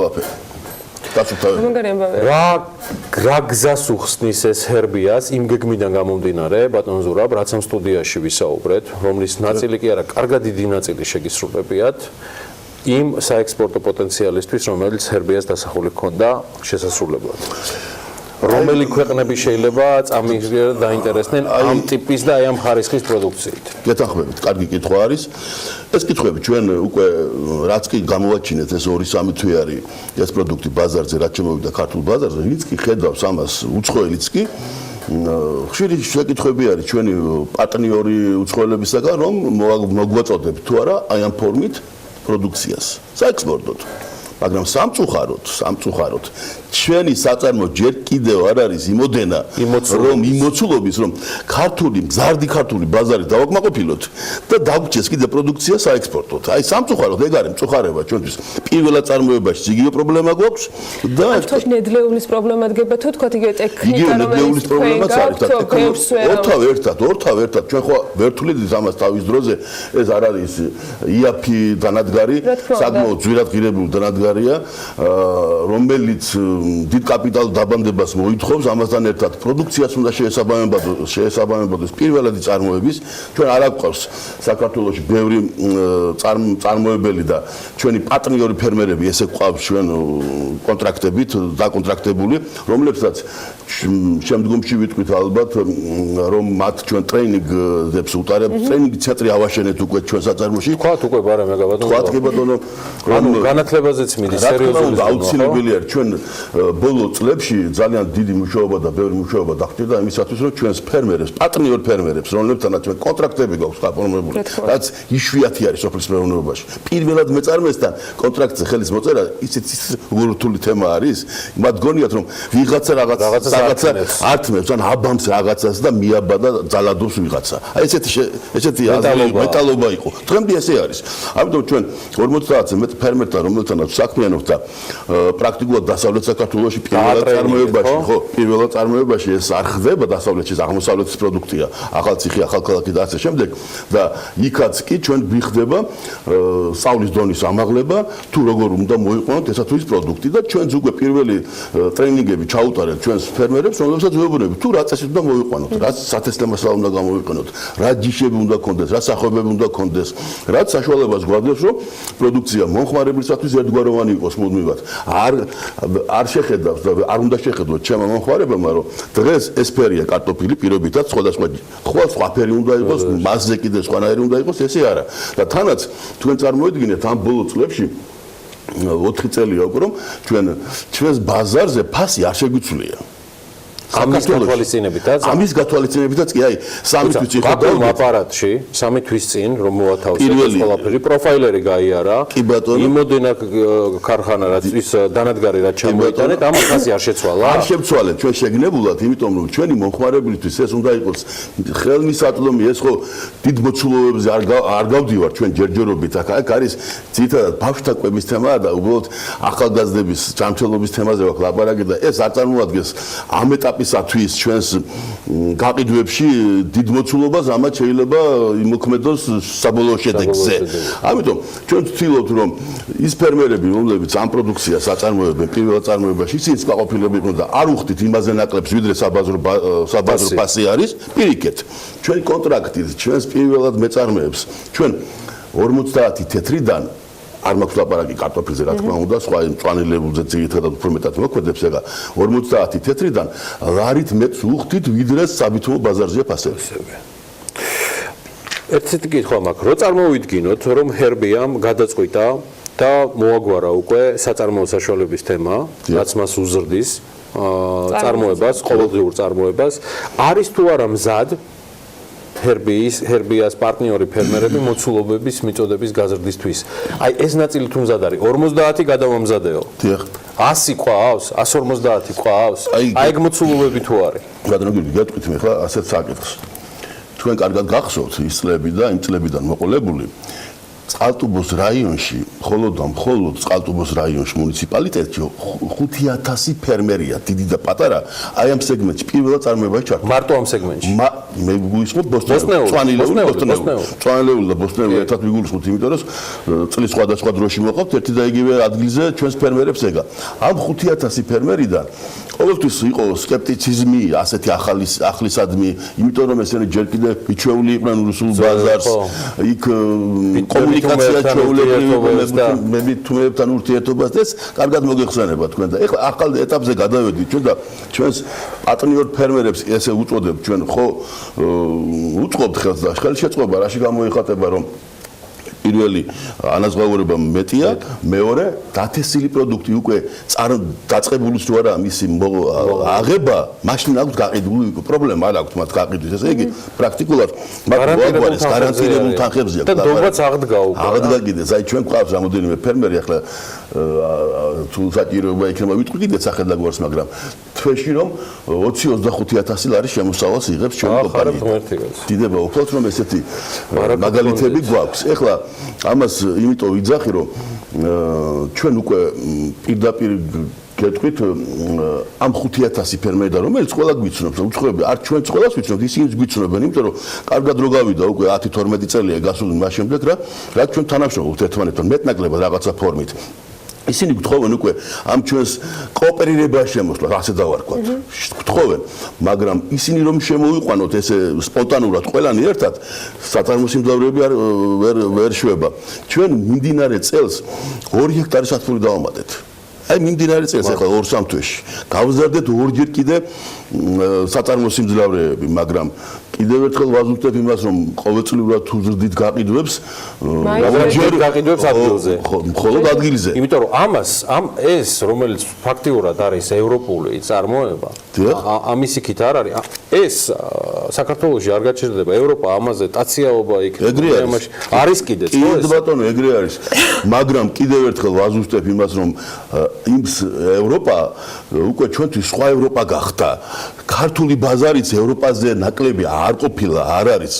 ეგ თუკი ევროპული ხარისხის პროდუქციას მიატყობებ ქართულ ბაზარს, ჩავთვალოთ რომ მეტი მოთხოვნადი ხდება ყველა პროდუქტი ქართულ ბაზარზე ვიდრე ევროპაში, იმიტომ ევროპაში მეტნაკლებად აქმა აქვთ პროდუქციის, აი იციან მათ შეფუთვის წესი იციან, უამრავი რაღაც უნახავთ და ბაზარზე ეხლა მკვიდრდება ჩვენთან საქართველოში ესეთი სახით პროდუქციის წარმოადგენა. თითქოს არაფერი არ არის, ხო? თითქოს არაფერი არ არის, მაგრამ დიასახლისისთვის ახლა 1.5 კილოგრამი ხახვი უნდა აწონოს, უნდა ჩადოს. აქ უკვე შტრეკ-კოდებიდებს. აიღო, წაიღო. როგორც უნდა. ამ ყველაფრის ფონზე რა მიგიყვანა თბილისის დაჯილდოებამდე კიდევ ერთხელ სიუჟეტში ნინი კი მოიკითხა ეს ამბავი რეალურად რომ თქვენთვის ეს არის ერთგვარი შეფასების თქვა საშუალება, მაგრამ წელს ამ სტატუსით, ამ ფორმატ როგორ მიხვედით კიდევ ერთხელ ბიზნეს დაჯილდოების ამ ნაწილს? ეხლა რომ გითხრათ დღე და ღამე ფიქრობდით იმას და ველოდებოდით ამას თუ ეგრე არ იყო, მაგრამ ის რაც საქართველოში და ქვეყანაში თუ გადამიწადეთ ხდება, რაც შეიძლება საინტერესო გახდეს უბრალოდ ჩვენი ბიზნესისათვის და ზოგადად ჩვენი მომხმარებლთვისაც კი ისინიც გთხოვენ, განაგვთხოვენ ამას, უამრავ ინფორმაციას გთხოვენ ამაზე, ჩვენ Facebook გვერდზე ახალ ინფორმაციას ვძებთ, სტუმრების თაობაზეც კი რომ სტუმრობს რომელიღაც ქვეყნების ელჩები, წარმომადგენლები, ეს მნიშვნელოვანია ჩვენი მომხმარებლისათვის, რომ ისინი წმუნდებიან იმაში, დამაჯერებლობა უჩნდებათ უფრო მეტი ვიდრე ჩვენ ესე ველაპარაკებით ტელევიზიიდან, არა, ეს აუცილებელი არის. ისინიც კი ვინც ამ ბიზნეს დაჯილდოებას ალბათ ხელმძღვანელობენ და საბოლოო შედეგსაც არბიტრი ავლენს, ისინი ჩვენი მომხმარებლები არიან ალბათ თავისთავად და ჩვენც იგივეს ვეუბნებით, აჰა, აგერ არის და შეაფასეთ. აგერ ვართ და შეაფასეთ, ეგ არის. რაც შეეხება ახლა ჩვენს ხვალეს მიიღებთ თუ არა, ახლა კითხვა რომ დამისვას ვიღაცამ, გაიცათ როგორ იქნება, გაიცათაც მივიღებთ აუცილებლად. კიდე იქეთაც, იმიტომ რომ იცით რამდენი რამ გვაქვს გასაკეთებელი, იცით რამდენი დაკვეთა გვაქვს ჩვენი მომხმარებლისგან. აი თუ გინდ ისეთი სეგმენტი რაც გითხარით, სეგმენტი ბავშვებისადმი დამოკიდებულება ჩვენთვის ძალიან მნიშვნელოვანია. იმიტომ ჩემი ბავშვები, ოჯახის წევრები ზუსტად ისე მინდა, როგორც სხვაგან მოწინავე ქვეყნებში ეფერებიან და ულიან ბავშვებს. შემდეგ რაციონში ისეთი რაღაცები შემოტანა, რომელიც არ არის საკმარისი ჯანმრთელობისათვის. თუ გინდ ის გარემოება, რომ ჩვენ ბოლო პერიოდში კითხვები ჰქონდა, წინათაც აღნიშნე მომხმარებლისგან, რომ იცით, მე თქვენი მუდმივი მომხმარებელი ვარ და ერთი რჩევა მინდა გითხრათ, რომ ეტყობა თქვენ საწარმოში, ოღონდ საყდური არ უთხრათ, ესეთი კითხვა, ოღონდ საყდური არ უთხრათ, ეტყობა საწარმოს გაეპარა რაღაც ფოთოლი, ისეთი უცნაური ფოთოლი იყო და გაითვალისწინოთ იქნებ მომავალში რაღაც რა ხდება, როცა გავგზავნით ჩვენ წარმომადგენლებს იქა, აღმოჩნდება, რომ ეს არ არის ის უცნაური, უცნაურია, იმიტომ რომ მაგალითისათვის სალათის მიქსში გავიმეორებ ამ მაგალითს ისევ, ტაციო ესეთი სალათის ახალი სახეობა, რომელიც ძალიან პოპულარულია ისრაელში პოპულარული არის აზიის ქვეყნებში და ესენი პირდაპირ რაციონში უდებენ ამ პროდუქტს. იცით რა ხდება? იმის გამო რომ ეს სალათის ფოთოლი შეიცავს ფოლიუმის მჟავას, რაც ძალიან მნიშვნელოვანია ფეხმძიმეებისათვის, ძალიან მნიშვნელოვანი ფეხმძიმეობის პერიოდი. აქ კალციუმისა და C ვიტამინის დიდი მოცულობებია. შეიძლება ითქვას, რომ ბავშვი, რომელიც დაიბადება, ეს უკვე იმუნიტეტის გამომუშავებული ბავშვი იბადება, ეს აუცილებელი ასე უყურებს მას ებრაელები პირდაპირ ასე დავარქვათ, ასე უყურებს აზიის გარკვეული ნაწილი და ჩვენც ეს სტაცია შევიტანეთ ამ ჩვენს მიქსში. და ეს უცხოდ მოეჩვენა ჩვენს მომხმარებელს და როცა აუხსენით, რომ არა არ შეგეშალოთ, ეს აუცილებლად მიიღეთ თქო, უკვე მოთხოვნები გაგვიჩნდა. ხომ არ შეიძლება ცალკე შევხვდოთ ეს პროდუქცია და ისე მოგვაწოდოთ ბაზარზე, ვფიქრობთ ამაზეც. არის აქ სხვა ესეთი საომავლო საკითხები, მაგალითისათვის ძალიან გუნდათ დეჰიდრიზირებული პროდუქცია ჩვენს დიასახლისებს. არის ამაზე მოთხოვნები, ხო? რა თქმა უნდა არის. არის ახალი. ამასაც გეგმავ ბატონო. რა თქმა უნდა, უკვე გვაქვს არანდგარი შეძენილი დანადგარები რამოდენიმე შევავსებთ. აუცილებლად მივაწოდებ ჩვენს მომხმარებელს პასტების სახით ცოცხალ ბოსტონებულ ცოცხალ მწვანილებს. ეს ძალიან მნიშვნელოვანია მაგალითისათვის, ლობიო რომ უნდეს დიასახლის და არ კონდეს პირობითად ის ნიახური, რომელიც აუცილებელი ინგრედიენტია ლობიოსათვის და კიდე სხვა რაღაცები და არა, პასტა ექნება, ესეთი ჩაუშვებს პასტას და უკვე მიღებულია ეს ყველაფერი. აი ეს თემები გვაქვს უკვე ახლო პერიოდის გეგმებად და ფიქრობთ ძალიან მალე იმას მოვიტან აუცილებლად. ზურა ჯანელიძე არის ჩვენთან ერთად ჰერბიას დამფუძნებელი. მადლობა მას სტუმრობისთვის. მადლობა აი ესეთი არაჩვეულებრივად ქართულისთვის. მადლობა იმისთვის რომ ევროპა საქართველოშია ჰერბიას სახით და მადლობა იმისთვის რომ ვერ აუდის ამას ყველაფერს ქართული ბაზარი და ექსპორტისთვის ვერ იცის, მაგრამ დარწმუნებული ვარ ისე გაიზრდება ერთსაც და მეორესაც დააკმაყოფილებს. TBC ბანკის ბიზნეს დაჯილდოების ნომინანტი ქართული პროდუქციის წარმოებისთვის კომპანია ჰერბიას დამფუძნებელი ზურაბ ჯანელიძე. მადლობა მას სტუმრობისთვის. ძალიან ხშირად ნახავთ მას BMG-ს ეთერებში და ბევრი ჩვენი სხვა მიმართულებით. წარმატებები. მადლობა. მაგრამ ევროპას მაინც არ ტოვებ. ბულგარეთს მაინც ვატყდით ამას, რომ ესეთი ანუ ბულგარეთს დაიმეტე? აუცილებლად ბულგარეთს დავწი. იმიტომ რომ ისინი თვითონ წარმოებლები არიან და ჩვენ იქვე უკეთებთ კონკურენციას ბულგარულ ბაზარზე. ანუ ბულგარეთში მაინც ბულგარეთში მაინც. აი ჩვენი გაყიდვების 5%-საც შვება ექსპორტი. არა და ჩვენი კომპანია ხო იმიტომ შეიქმნა რომ ექსპორტის შეწყობა და ექსპორტზე იყო ორიენტირებული, მაგრამ მერტის წყალობით ისე მოხდა რომ ქართველებში გვაქვს ესეთი მოთხოვნები და ამიტომ მომავალში ვფიქრობთ ევროპაზე. დიდი მადლობა. მადლობა. რეკლამის შემდეგ დაგიბრუნდებით.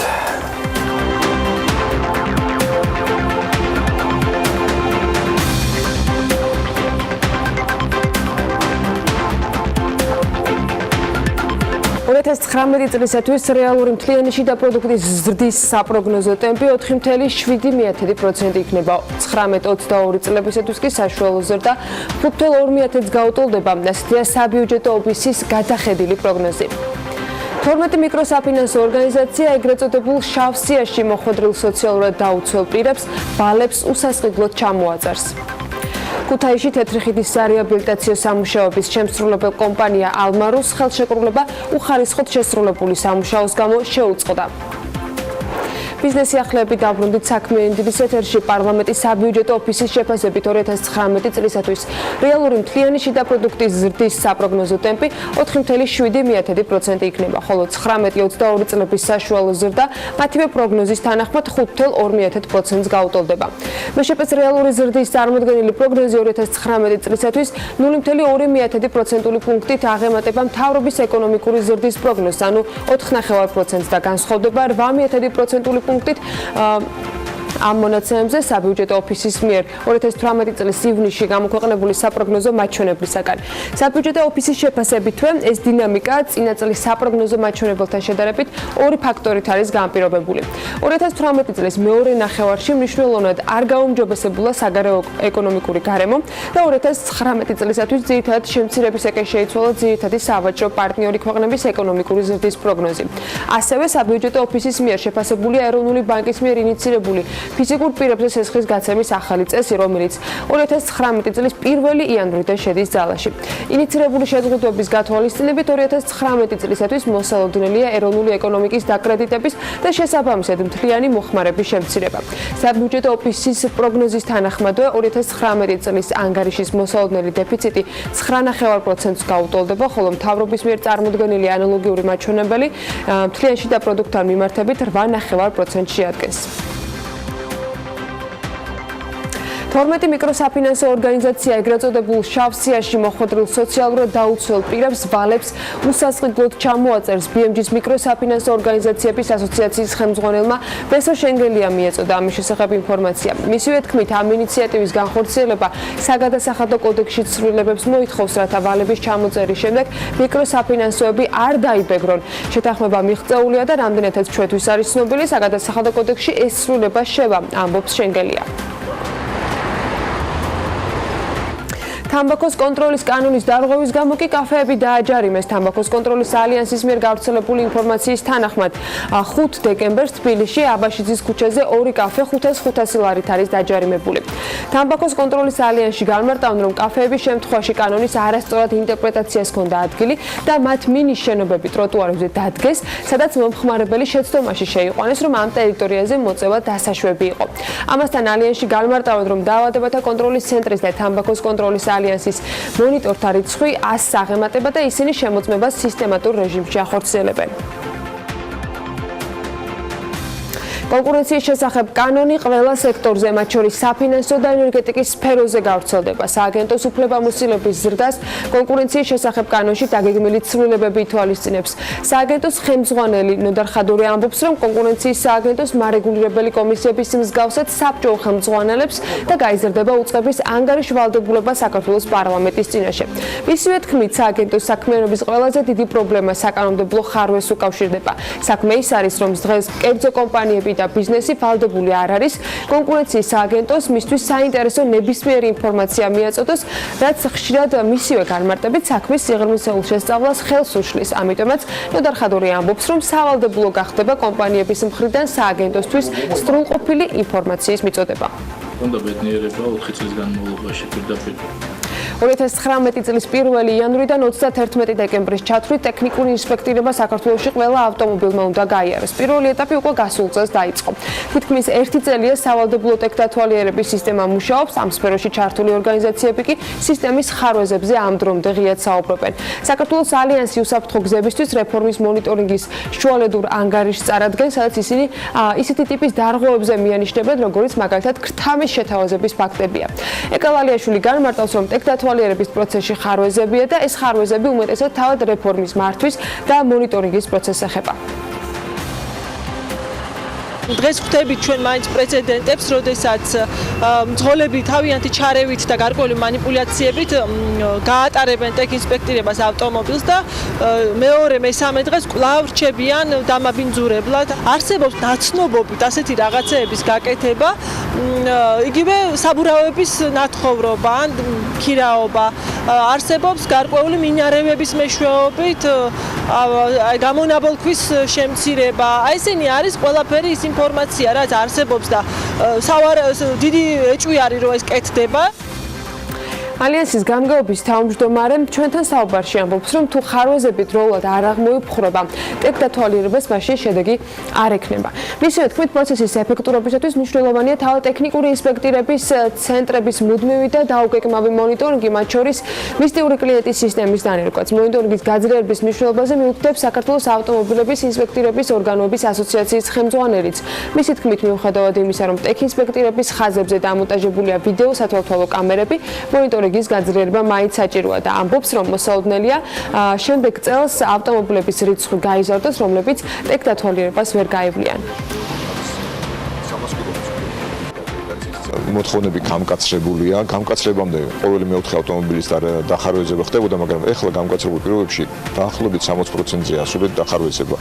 თან ეხლა ვსაუბრობთ ჩვენ მაღალ ბიუჯეტიან ავტომობილებზე. აქედან გამომდინარე, როდესაც 2019 წლის 1 იანვრიდან უკვე სავალდებულო ხდება ყველა ტიპის ავტომობილისთვის, ცხადია დახარვეზების პროცენტი შეიძლება გაიზარდოს.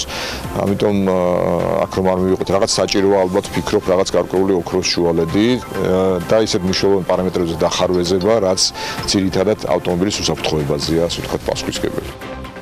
ქუთაისში თეთრი ხიდის სარეაბილიტაციო სამუშაოების შემსრულებელი კომპანია ალმარუსი ხელშეკრულება უხარისხოდ შესრულებული სამუშაოს გამო შეუწყვიტეს.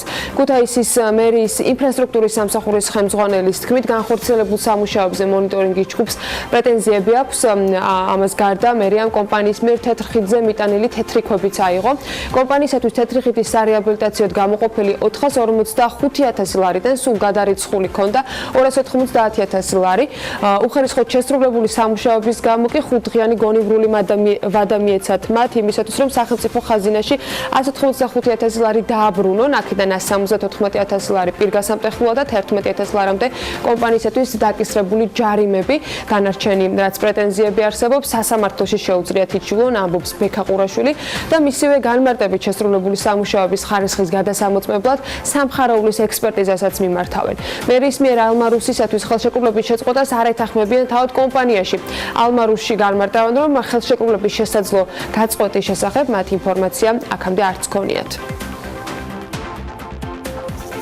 სოციალური მომსახურების სააგენტოს ორგანიზებით კი 7 დეკემბერს თელავში დასაქმების ფორუმი გაიმართება. სულ რამდენიმე საათში ისტორიულ მუზეუმში დაიწყება ეს ღონისძიება და ორგანიზატორები ამბობენ, რომ ამ ფორუმზე წარმოდგენილი იქნება 30-ზე მეტი მსხვილი კომპანია, რომელიც დასაქმების მსურველებს 1000-ზე მეტ ვაკანსიას გააცნობს. ფორუმის ფარგლებში დასაქმების მსურველებს ექნებათ ასევე შესაძლებლობა, რომ პირადად შეხვდნენ დამსაქმებლებს და მათ გაესაუბრონ. ევროპაში გაყიდული ნაძვის ხეების 90%-ზე მეტი ქართული წარმოების არის. ამასთან დაკავშირებით საერთაშორისო ორგანიზაცია Fair Trade-ის ნიშნის ქვეშ მყოფი კომპანია Fair Trade-ის ადგილობრივი მენეჯერი ჟანა ბაბუნაშვილი საუბრობს. ის აღნიშნავს, რომ ქართული ღვინის შემდეგ ევროპაში არც ერთ ქართულ პროდუქტს ისეთი გამოხმაურება არ ქონია, როგორიც მაგალითად ქართული წარმოშობის ნაძვის ხეებს. ის აღნიშნავს იმასაც, რომ ნაძვის ხის ფასი საშუალოდ 25-დან 100 ევრომდე მერყეობს. მისივე თქმით, ნაძვების წარმოშობის ისტორიით დასავლური მედია წელს განსაკუთრებით დაინტერესდა. ნაძვის ხეების გაზრდა საქართველოსთან გატანილი თესლით ხდება. ახალი წლის მოახლოებასთან ერთად განსაკუთრებულად ორიგინალური საჩუქრების მაძიებლების რიცხვი კი პიკს აღწევს თანდათან. თუ იდუმალ სანტას თამაშიც ჩაებმებით, თქვენაერ მონდომებულ შერლოკებს კიდევ უფრო მარტივად ამოიცნობთ. ზოგჯერ მონდომება შერლოკ ჰომსებად და ყველაზე კრეატიული აზროვნებაც კი უძლურია დროსთან, რომელიც ძვირფასი ადამიანისათვის საჩუქრის მოსაძებნად ძალიან რთული გამოსანახია. ამ პრობლემის გადაწყვეტა საქართველოს ბანკმა შარშან ონლაინ პლატფორმით დაიწყო. არც წლევანდელი წელია გამონაკლისი და ვებგვერდი აჩუქე ქართული წერტილი მომხმარებლებს ქართული კომპანიების კატალოგებს ერთ სივრცეში სთავაზობს, რაც საჩუქრების არჩევის პროცესს კიდევ უფრო ამარტივებს. პროექტი კი ადგილობრივი ბიზნესის ახალისებას ემსახურება. ანუკა ჯოხაძემ დაათვალიერა საიტი და რჩევებსაც გაგვიზიარებს, როგორ უნდა ვაჩუქოთ ძვირფას ადამიანს გადატვირთული საქმიანი დღის მანძილზე კარგად შერჩეული საჩუქარი.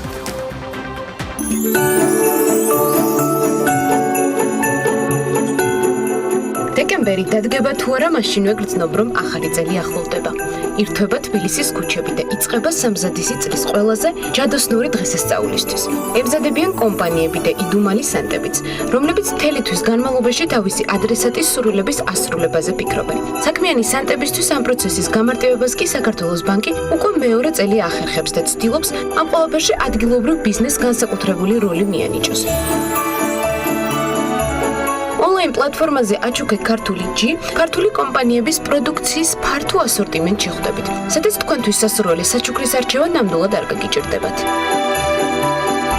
ვფიქრობთ, რომ ეს ძალიან მნიშვნელოვანი ინიციატივაა, რადგან ამ პლატფორმიდან გამომდინარე მათ შესაძლებლობა აქვთ მთელ სრულიად საქართველოს გააცნონ თავიანთი პროდუქცია.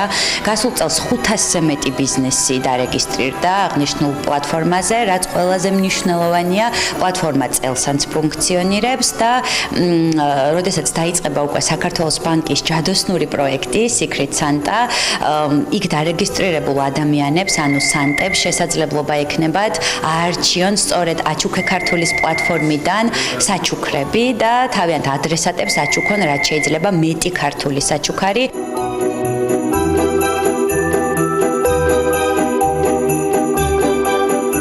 საქართველოს სანტებს ყოველთვის ცნობილი, ფერადი, კრეატიული და ერთ-ერთი ყველაზე მზარდი ქართული წინდების სტარტაპი.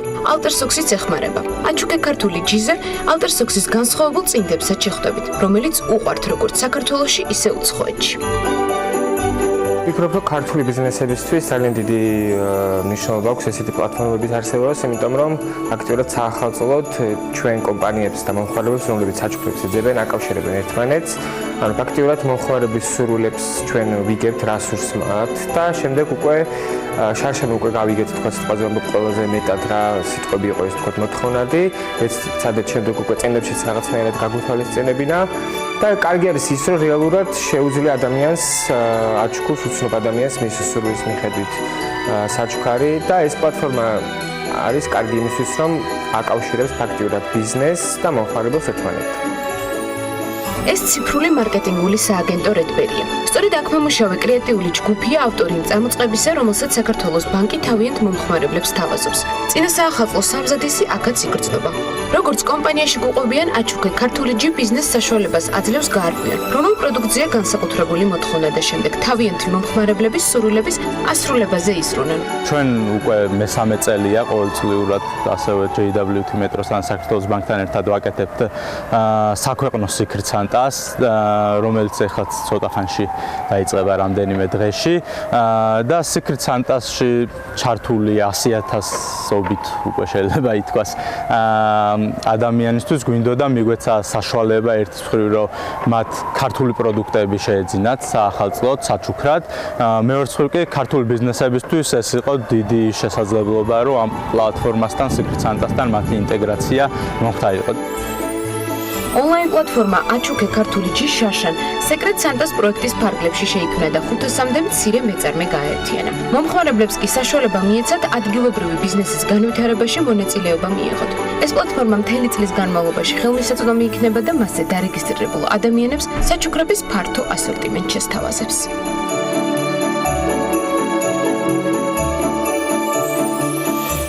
შემოუერთდით დღევანდელ ეთერს და მივესალმები მაყურებელს და საუბარს კიბერუსაფრთხოების მნიშვნელობაზე დავიწყებ, რომელიც დღეს მსოფლიოსთვის უდიდესი გამოწვევაა. განვითარებასთან პირდაპირ პროპორციულად კიბერდანაშაულის და საფრთხეების რისკები ყველა ქვეყანაში ერთიანად იზრდება.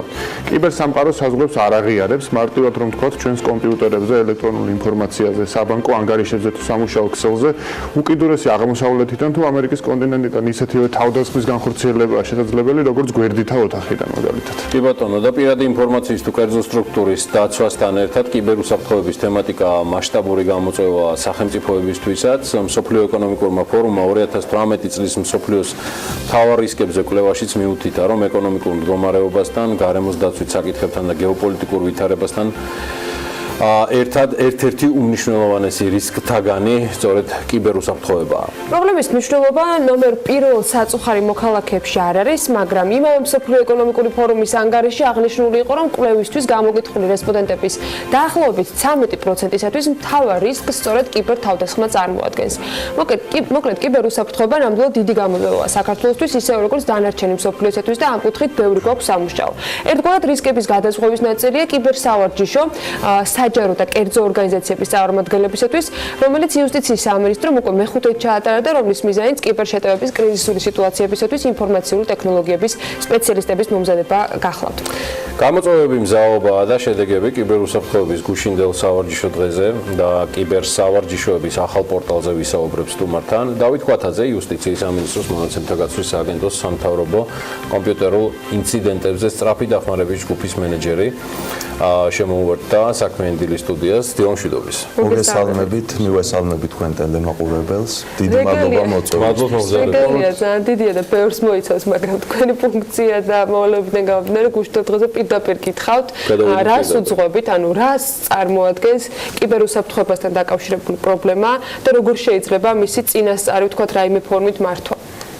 აი სწორედ ეს სავარჯიშოც არის ერთ-ერთი ასე რომ ვთქვათ დამატებითი ხელსაწყო ამ კერძო და საჯარო სექტორისთვის, რომ ასე რომ ვთქვათ გაიღრმავონ ცოდნა მსგავსი ინციდენტების რეაგირებაში.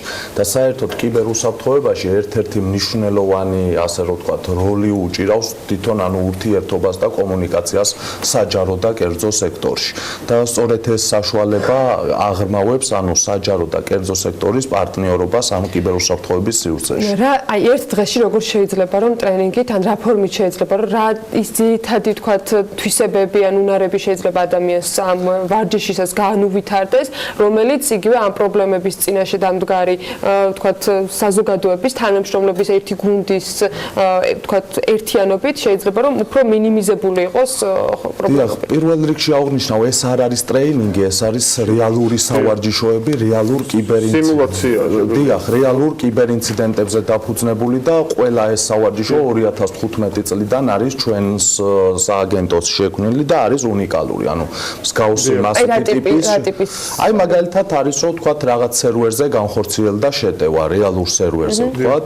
იქედან უკვე თვითონ მონაწილეს აქვს საშუალება დაადგინოს, ანუ გაანალიზოს ეს log files უწოდებენ ამას, გაანალიზოს ანუ რომელი თქვათ IP მისამართიდან ხდებოდა შეტევა თქვათ, რომელი ხელსაწყო გამოიყენა კონკრეტულად, რომელი კიბერშეტევის ვექტორით დააზიანა ის კონკრეტული სერვერი და ასე შემდეგ. ანუ სავარჯიშოები გვაქვს კატეგორიების მიხედვით დაყოფილი, გვაქვს როგორც აი ეს რაც ვახსენე, log ფაილის ანალიზი, კრიპტოგრაფია, ქსელური ნაკადის ანალიზი და ასე შემდეგ. ანუ თითქმის კი არა და ანუ ყველა ესე რომ ვთქვათ ცნობილ კიბერშეტევის ვექტორზეა ეს სავარჯიშოები დაფუძნებული. შეჯიბრი ამოცნობას ემსახურებოდა ძირითადად და იდენტიფიცირება. ანუ რეალურად ეს იყო რეალური ინციდენტები, მონაწილეებს ჰქონდათ, ანუ 10 საათზე დაიწყო ეს ღონისძიება და დამთავრდა სადღაც 6 საათისთვის და მონაწილეებს ჰქონდათ 24 სავარჯიშო, ანუ რა თქმა უნდა ეს სავარჯიშოები ანუ დონეების მიხედვით იყო, ანუ წონე, ანუ რაც უფრო ძნელი იყო, უფრო მაღალი ქულა ჰქონდა, ასე ვთქვათ და ესენ უნდა ამოეხსნათ. თქვენ აღნიშნეთ, რომ ეს უნიკალური სავარჯიშოები იყო, მაგრამ თვითონ ეს პროცესი საერთაშორისო პრაქტიკის გაგრძელება და დასავლეთში არის ცნობილი როგორც წითელი და ლურჯი გუნდების შეჯიბრება და თვითონ ეს შეჯიბრებების სხვადასხვა ტიპები არსებობს. არის როდესაც თქვათ ამ კონკრეტულ გუნდებს აძლევთ თქვენ რაღაც ინფრასტრუქტურას. აი მაგალითად რეალურად შეჯიბრია, ხო? რეალურად შეჯიბრია, მაგრამ ჩვენ ეს გუნდები, ასე ვთქვათ, ყველა გუნდმა იცის მხოლოდ და მხოლოდ თავისი ქულა. ანუ სხვა გუნდის ქულებს ვერ ხედავთ.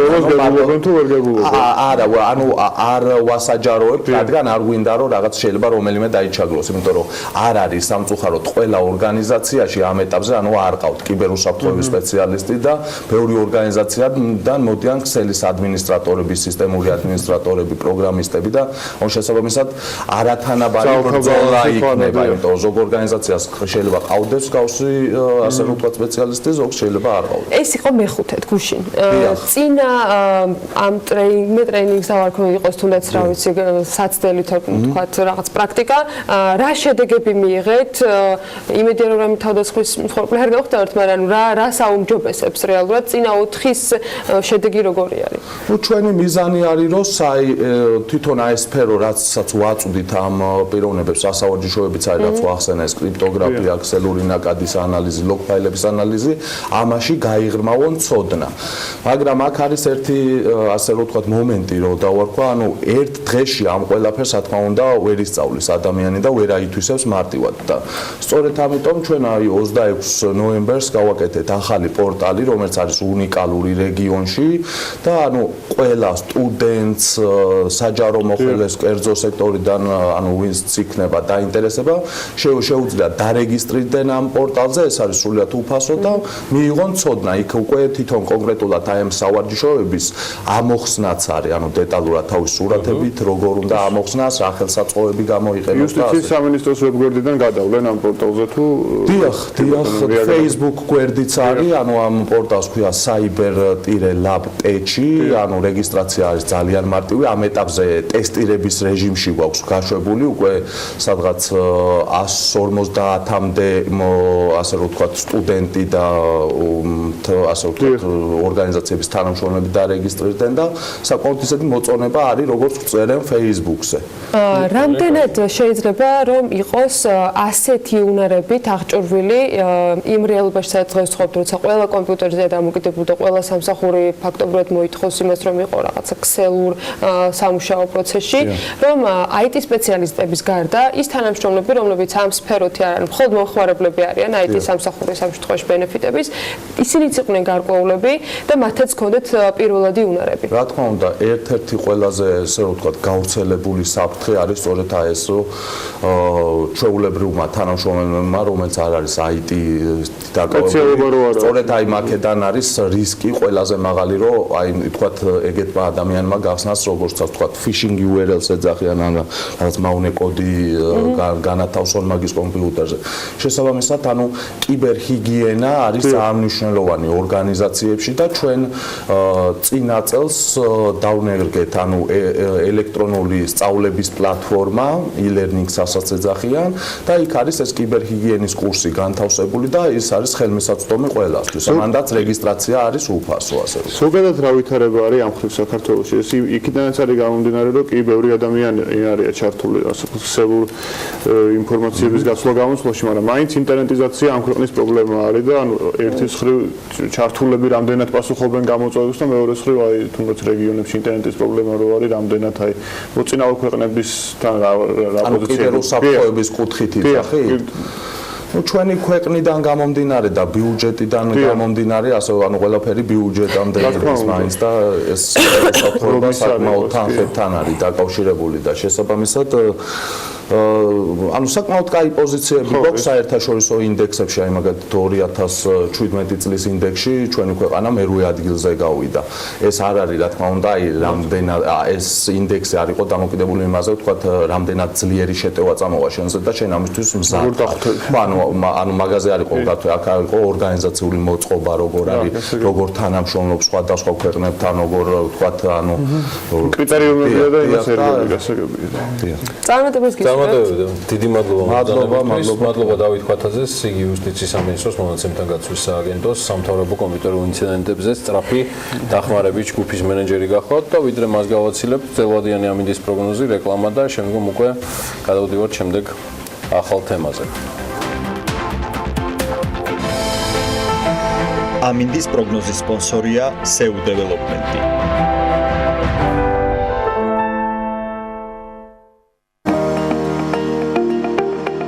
ამინდის პროგნოზის სპონსორია სადაზღვევო კომპანია უნისონი.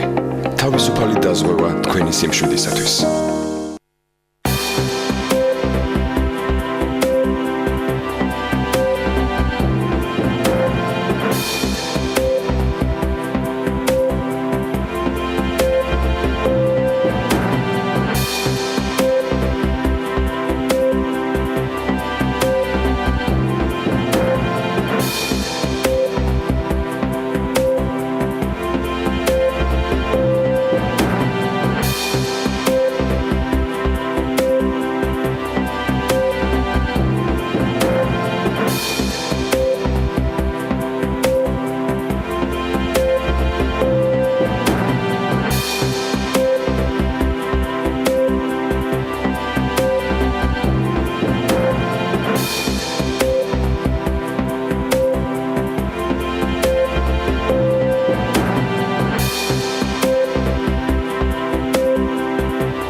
ამინდის პროგნოზის სპონსორია SEU დეველოპმენტი.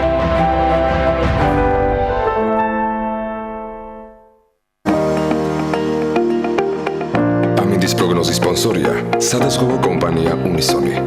თავისუფალი დაზღვევა თქვენი სიმშვიდისათვის.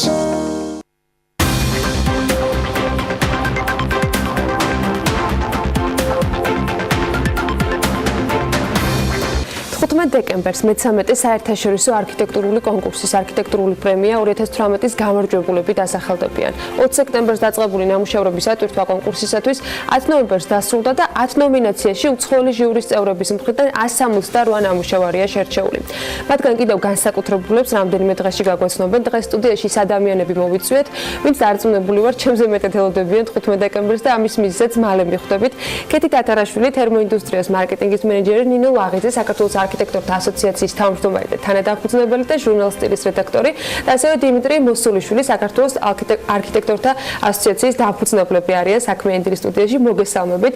მადლობა იმისთვის, რომ ხართ ჩვენთან ერთად. თერმოინდუსტრიის იქნება გამოდიან, რომ ვიცნობთ, მარტო იმის ოხოტრი იყო, რატომ გააწყოდეთ ამ კონკურსის პარტნიორობა მხარდაჭერა და გვერდში დგომა, მაგრამ მოდით მაყურებელს კიდევ ერთხელ გავაცნოთ თერმოინდუსტრიის საქმიანობა და გავუახლოთ ის ამბები, რომელიც ამ კომპანიას უკავშირდება, იმიტომ რომ რამდენიმე თვე გავიდა, მას შემდეგ რაც ჩვენთან სტუდიაში გვასპინძლობდით.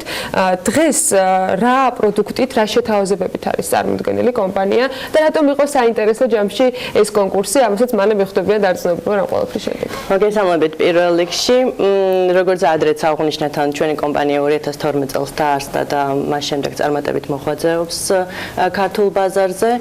ჩვენი კომპანია, ასე ვთქვათ, არის პირველი ეკომეგობრული კომპანია გათბობის, გაგრილების, კონდიცირებისა და წყალმომარაგების სფეროში. ჩვენ იმიტომ დავიწყეთ, ასე ვთქვათ, თანამშრომლობა საქართველოს არქიტექტორთა ასოციაციასთან, რადგან ჩვენი იდეები და შეხედულებები, ასე ვთქვათ, ახლოს არის და იქიდან გამომდინარე, რომ ჩვენ ყოველთვის მუდმივად თვალს ვადევნებთ თანამედროვე ტენდენციებს არქიტექტურის სფეროში, ძალიან გაგვიხარდა, როდესაც გავიგეთ ქალბატონი ნინოსგან, რომ ტარდება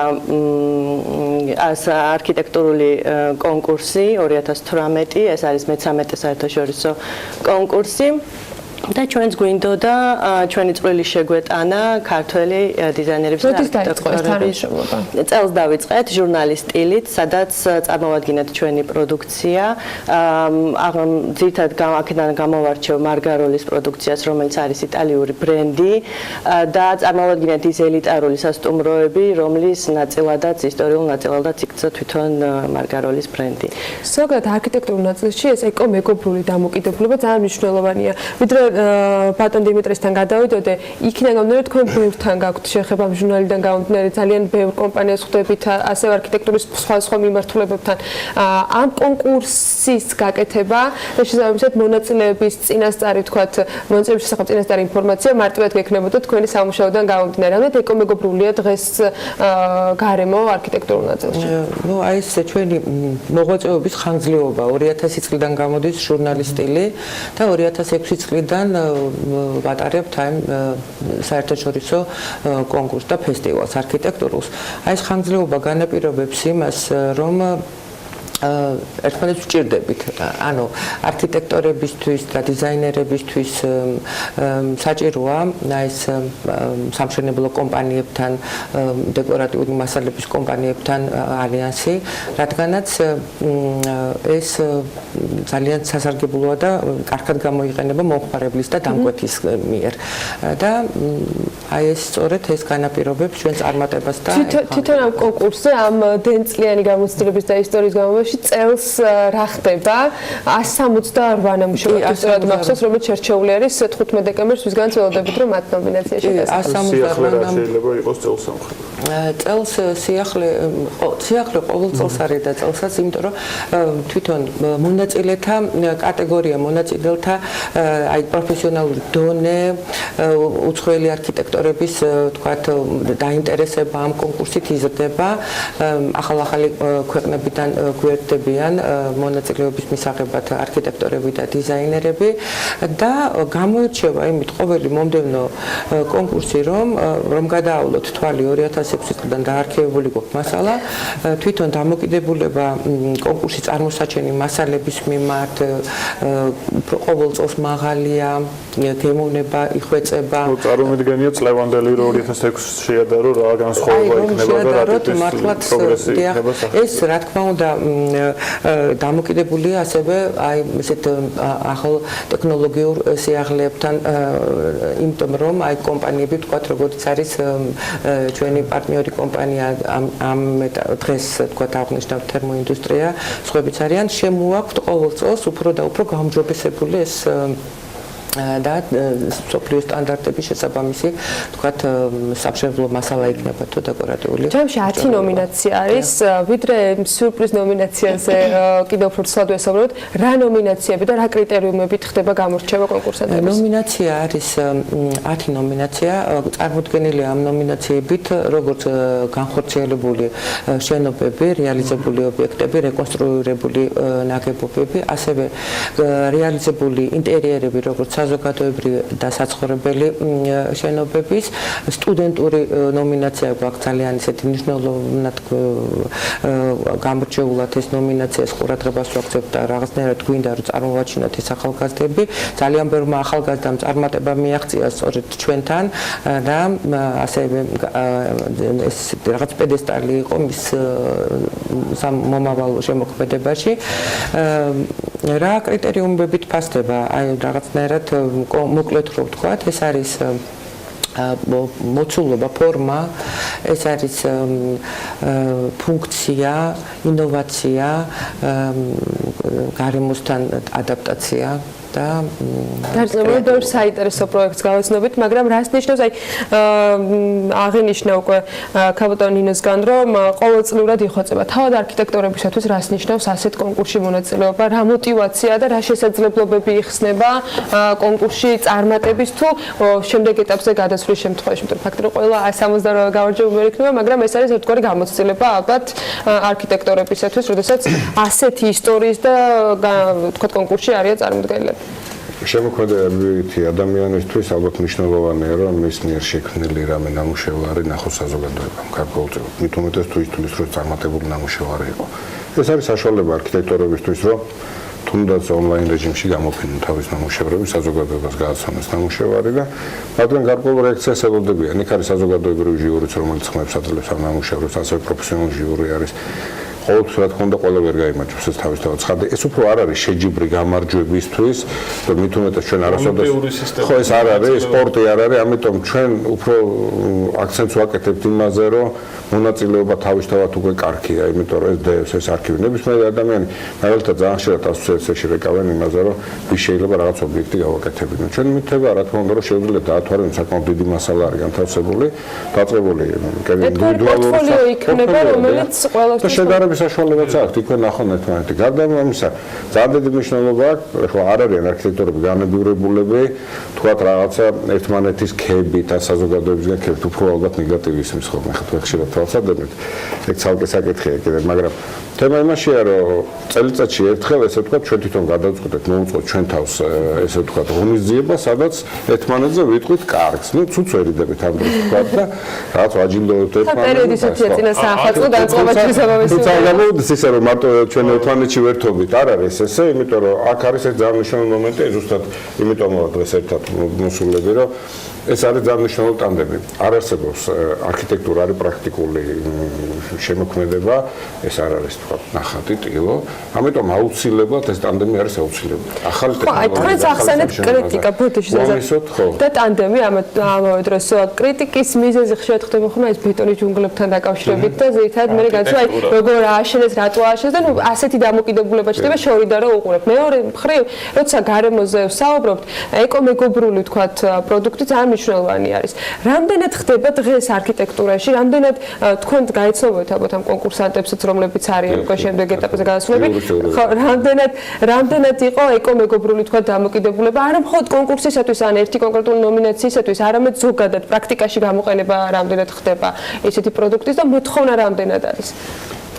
მოდი ესე მოთხოვნა როგორც კი ჩდება არქიტექტორები, ისე როგორც სხვა წარმოებლები, ესე ვთქვათ, ხშირად ვთქვათ, ესე ვითვალისწინებენ ამას.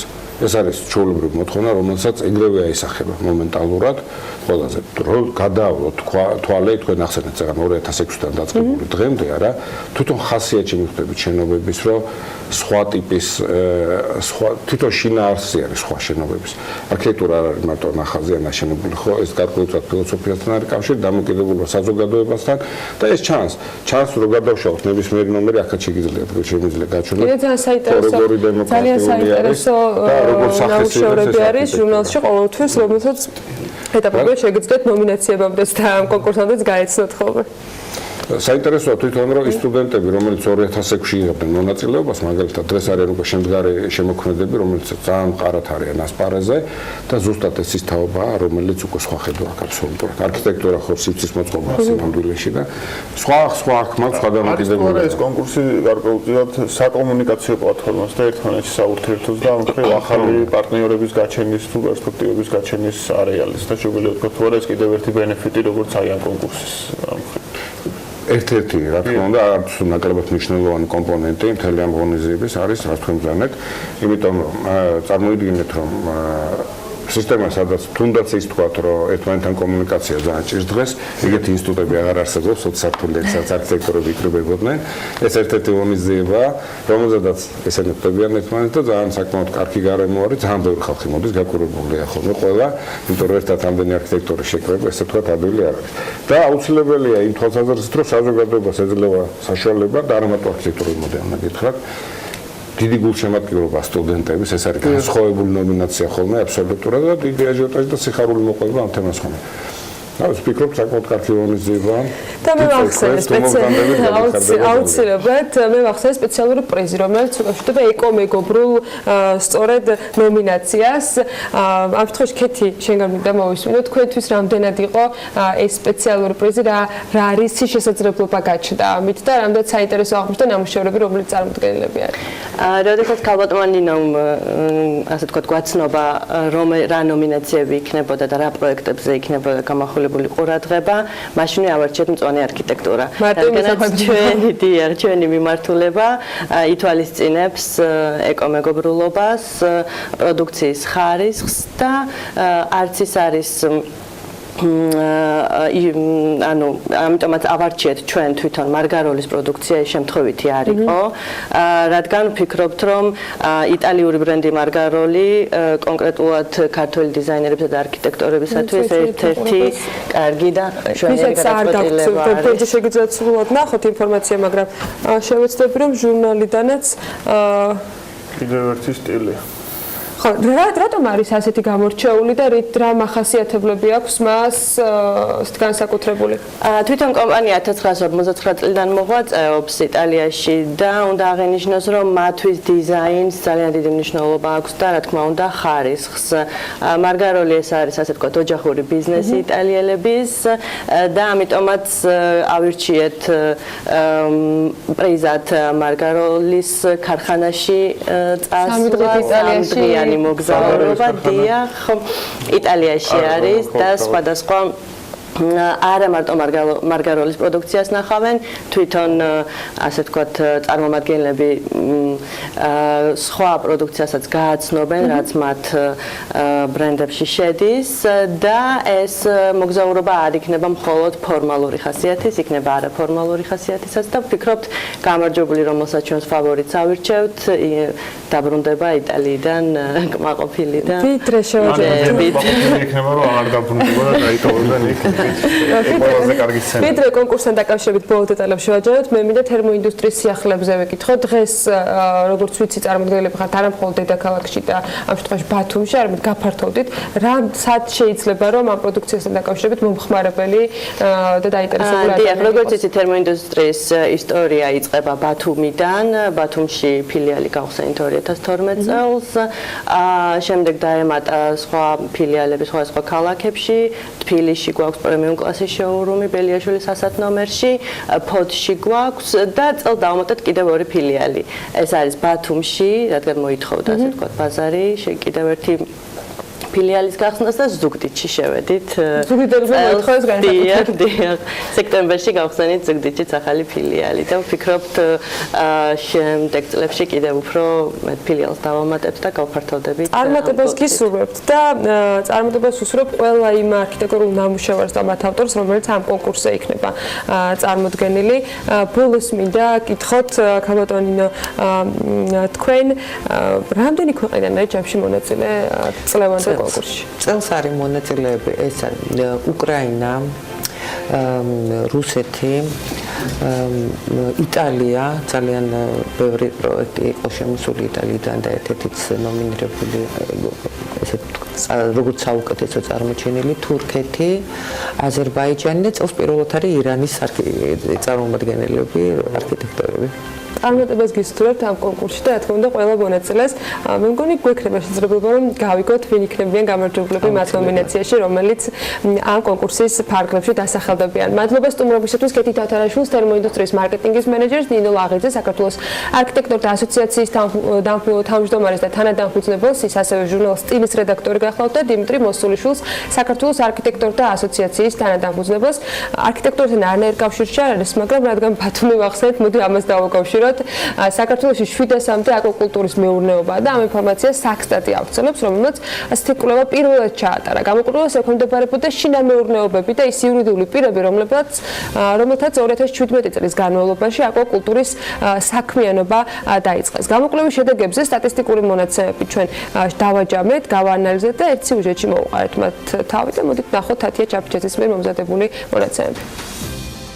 2017 წლის ბოლოსთვის საქართველოში 7-მდე აკვაკულტურის მეურნეობა იყო, რომლისთვისაც განკუთვნილი წყალსატევების ფართობი 4309 ჰექტარით განისაზღვრა, საიდანაც ტბორების ფართობებმა 2224.6, აუზების ფართობებმა 27.6, ხოლო წყალსაცავებისა და ბუნებრივი წყალსატევების ფართობებმა 2056.8 ჰექტარი შეადგინა.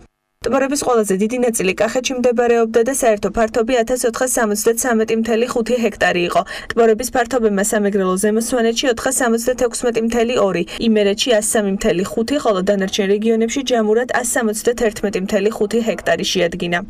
2017 წლის ბოლო მდგომარეობით აუზების ყველაზე დიდი ნაწილი შიდა ქართლშია განთავსებული საერთო ფართობით 18.2 ჰექტარი. სამცხე-ჯავახეთში არსებული აუზების ფართობი შეადგენს 3.5 ჰექტარს, აჭარაში 1.8, გურიაში 1.7, ხოლო დანარჩენ რეგიონებში არსებული აუზების მთლიანი ფართობი 2.4 ჰექტარს არ აღემატება. 2017 წელს აკვაკულტურის მეურნეობებში წარმოებულია 2041.7 ტონა თევზი, საიდანაც 57% მიეკუთვნება ორაგულისებრთა ოჯახს, 38.5% კობრისებრთა, ხოლო 3.7% ზუთხისებრთა ოჯახს. 2017 წელს წარმოებული თევზის მიხედვით ლიდერობს კახეთის რეგიონი, რომელზეც მოდის საქართველოში წარმოებული თევზის 35.1%. სტრუქტურაში მეორე ადგილს იკავებს შიდა ქართლი, მესამე ადგილზეა გურიის რეგიონი, ხოლო დანარჩენ რეგიონებზე ჯამურად ქვეყანაში წარმოებული თევზის 24% მოდის. 2017 წელს საქართველოში 1 კილოგრამი ცისარტყალა კალმახის საშუალო წლიური ფასი 8.6 ლარით განისაზღვრა. კობრისა და სარკისებრი კობრის საშუალო ფასი 7.2 ლარი, ხოლო თეთრი ამურის საშუალო ფასი 5.7 ლარის ფარგლებში მერყეობდა.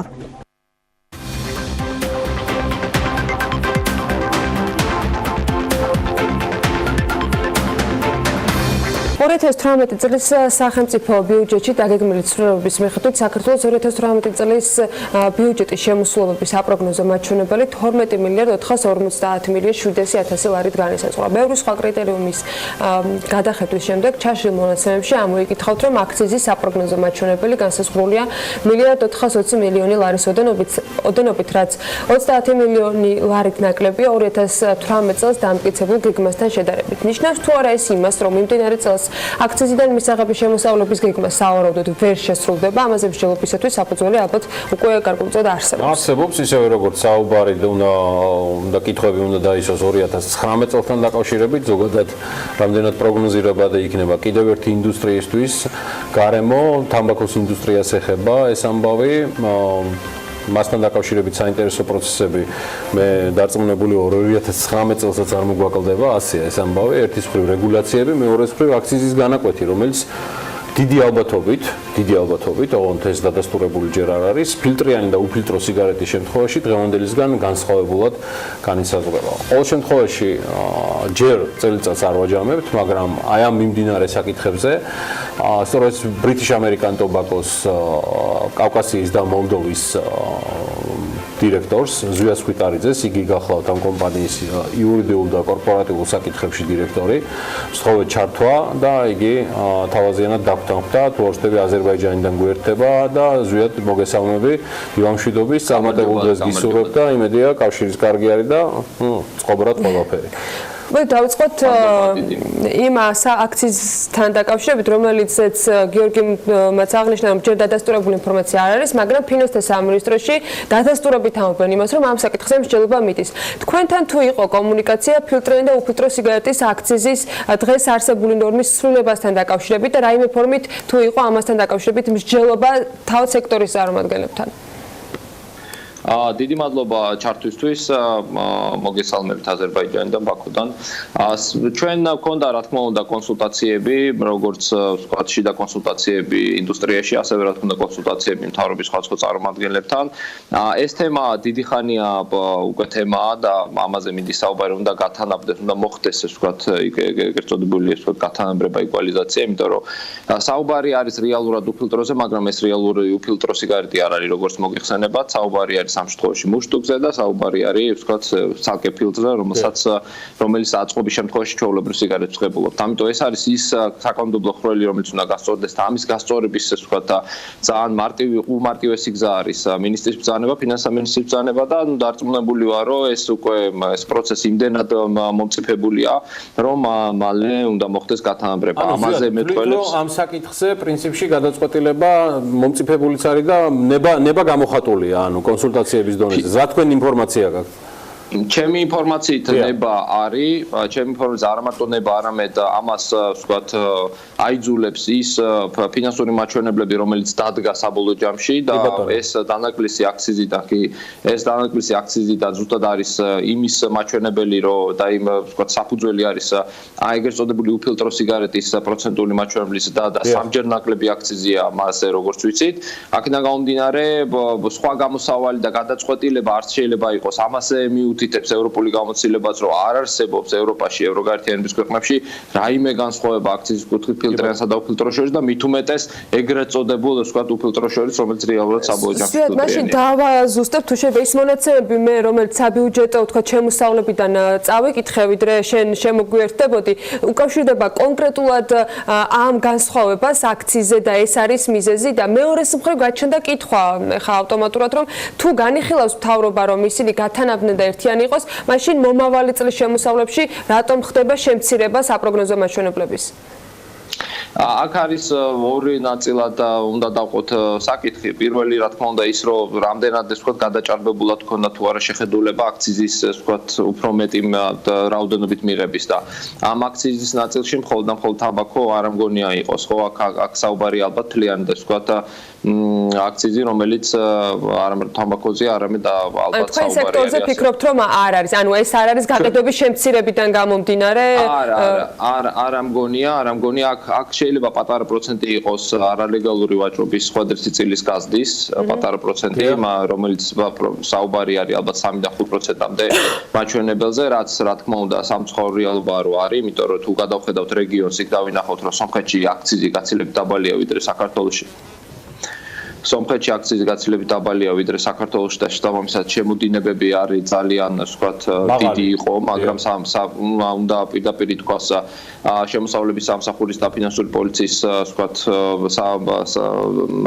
სასახელოდ რომ მათ გაართვეს თავი და ეს პროცენტული მაჩვენებელი 5%-ს არ გაცდა, რაც ძალიან კარგია, მაგრამ მეორეს მხრივ, რაც უნდა ვთქვათ გამოსწორდეს და რაც არის ვთქვათ საუბარი არის ის, რომ აქციზის ზრდა შემდეგი წლისთვის არ უნდა იყოს რადიკალური.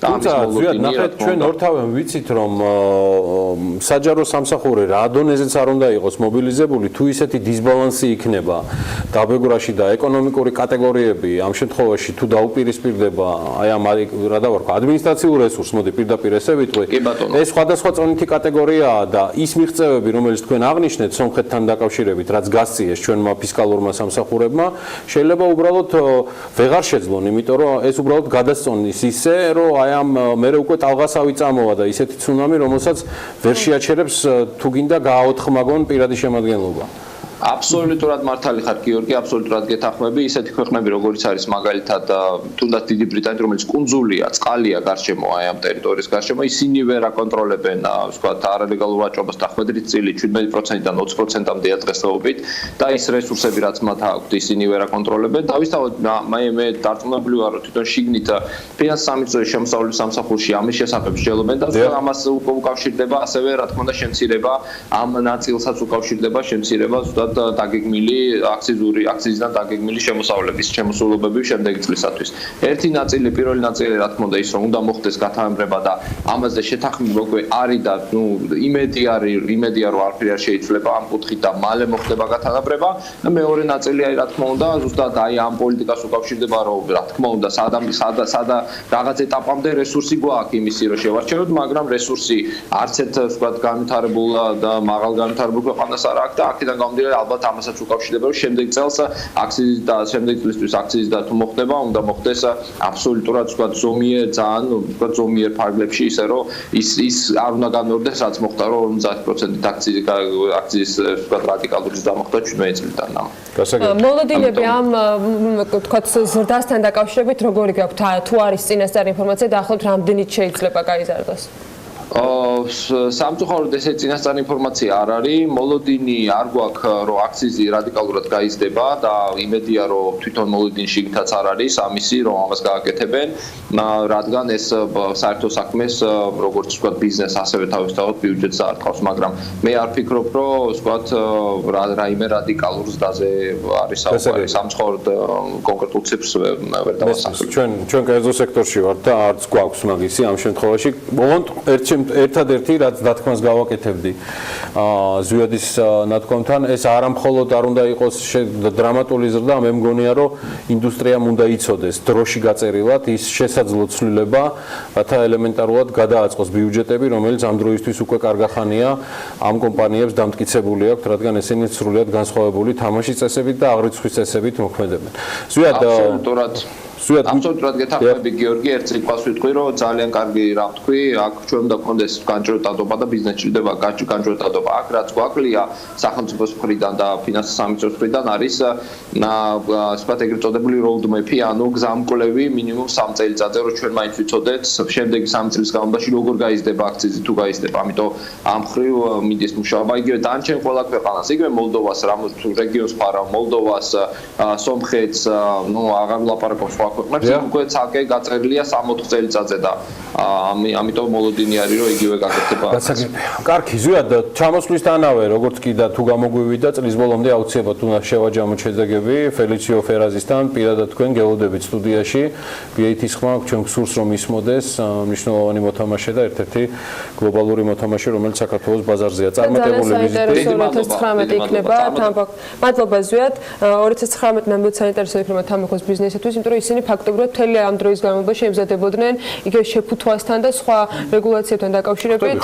ინდუსტრია რა სიტყვის ერთადერთს ზარდეთო თუ გინდა. ვიცოდეთ. საქმის კურსი ჩაგვაყენეთ. ვიცოდეთ 3-4 წლის განმავლობაში რას გააკეთეთ. ეს ის მოთხოვნა, რასაც მგონი მთელი სხვადასხვა სექტორები ბიზნესის ყველა ამას ამბობს, მე არ მინახავს, რაც ამ სტუდიაში ვარ, ვინმე სხვა რამე ეთქვას.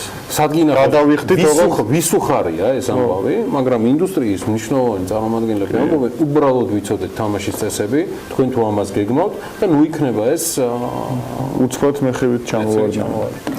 ხო, ნამდვილად საინტერესო იქნება წლის შეჯამება და სამომავლო გეგმებზე საუბარი, თუმცა დღეს კიდევ ერთი საკითხი გვაქვს, რომელიც ამ წინა საახალწლო და წლის მიწურულში ნამდვილად არანაკლებ საინტერესო არის მაყურებლისათვის. აიტექნიკში საახალწლო სამზადისი გახურდა, იჩუქე, ასე ქვია კამპანიას, რომელიც 9 დეკემბერს დაიწყება და მთელი თვის განმავლობაში გაგრძელდება. რას უნდა ელოდოს მომხმარებელი და როგორია კომპანიის წინა საახალწლო გეგმები? ამას რა თქმა უნდა მარიამ ადამია გვეტყვის, რომელიც აიტექნიკის მაღაზიაში წავიდა სტუდიიდან ჩართვის შემდეგ და სწორედ ახლა იქიდან შემოგვიერთდება. მარიამ, კიდევ ერთხელ დილამშვიდობისა. ყველგან მავალი მარიში. კი.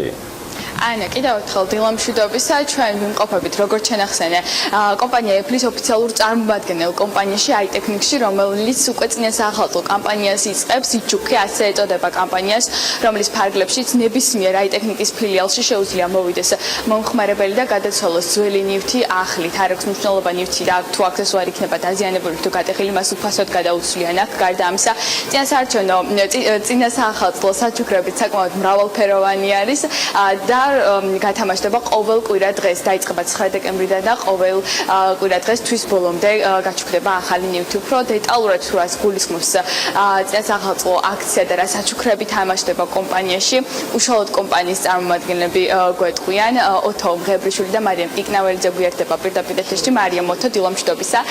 მადლობა რომ დილიდან ჩვენთან ერთად ხართ. მარიამ, პირველი კითხვით თქვენთან გათმოვალ, რას გულისხმობს იჩუქე და რა საჩუქრებზე არის საუბარი? გამარჯობათ, მოგესალმებით. აიტექნიკში დაიწყო კამპანია იჩუქე, რაც გულისხმობს იმას, რომ თქვენ შეგიძლიათ იჩუქოთ დეკემბრის ყოველ კვირა დღეს ყველაზე საჭირო აქსესუარები აიტექნიკისგან. თქვენ უნდა მოიტანოთ დაზიანებული, ძველი, გატეხილი აქსესუარები და ჩვენ მას სრულიად უფასოდ შავანაცვლებთ ახლით. დიახ, არ მოგესმათ, სრულიად უფასოდ.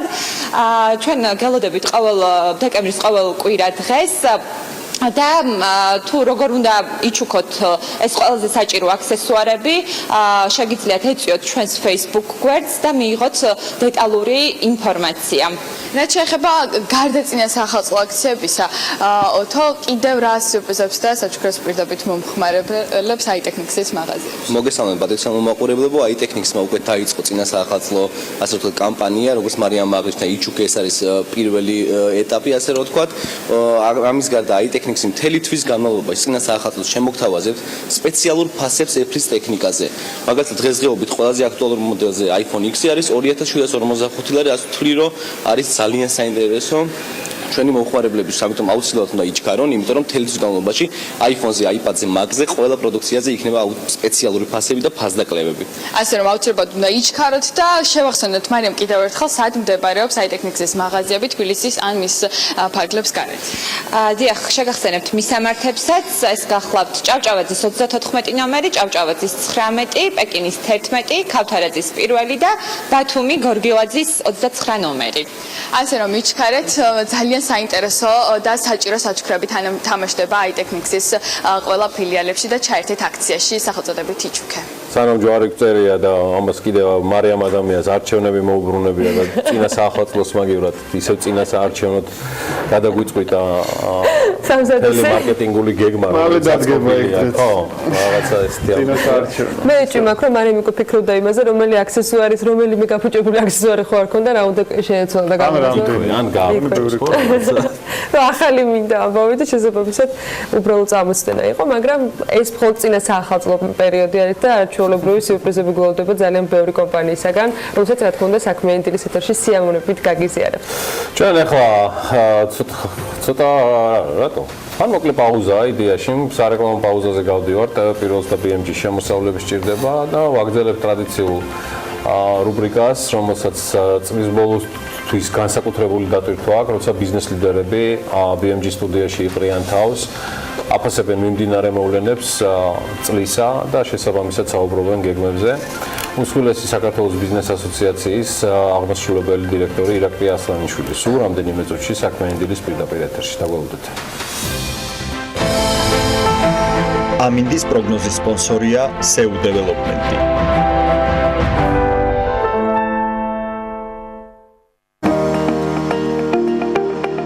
ამინდის პროგნოზის სპონსორია სადაზღვევო კომპანია უნისონი. თავისუფალი დაზღვევა თქვენი სიმშვიდისათვის.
ამინდის პროგნოზის სპონსორია SEU დეველოპმენტი.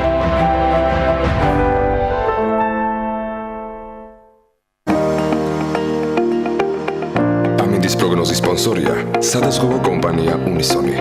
თავისუფალი დაზღვევა თქვენი სიმშვიდისათვის.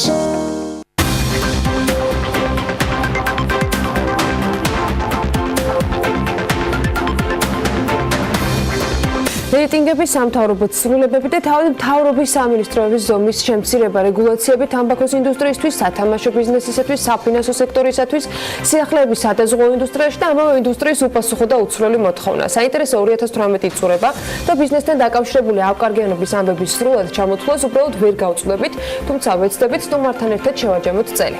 ირაკლი ასლანიშვილი, საქართველოს ბიზნეს ასოციაციის აღმასრულებელი დირექტორი შემოგვერთა სტუდიაში და ყველაზე მსხვილი ბიზნეს გაერთიანების პოზიციიდან რამდენიმე თემაზე ვგეგმავთ მისი შეფასებების მოსმენას დილამშვიდობის. მადლობთ რომ ხართ ჩვენთან ერთად. არ იყო მარტივი წელიწადი, ცალსახად, ყველაზე მეტად ალბათ ბიზნესისთვის, ზოგადად იოლი განსაჭრელია ეს როცა არჩევნები დგება, მაგრამ რამდენად დაასვა დაღი გარკვეულწილად, ჩვენ თითქმის ყველა ბიზნეს ლიდერს ვკითხეთ ამბავი არჩევნებმა, აც უკვე ჩავლილმა და ზოგადად როგორ მოქმედებს პოლიტიკა ბიზნესის განწყობებზე.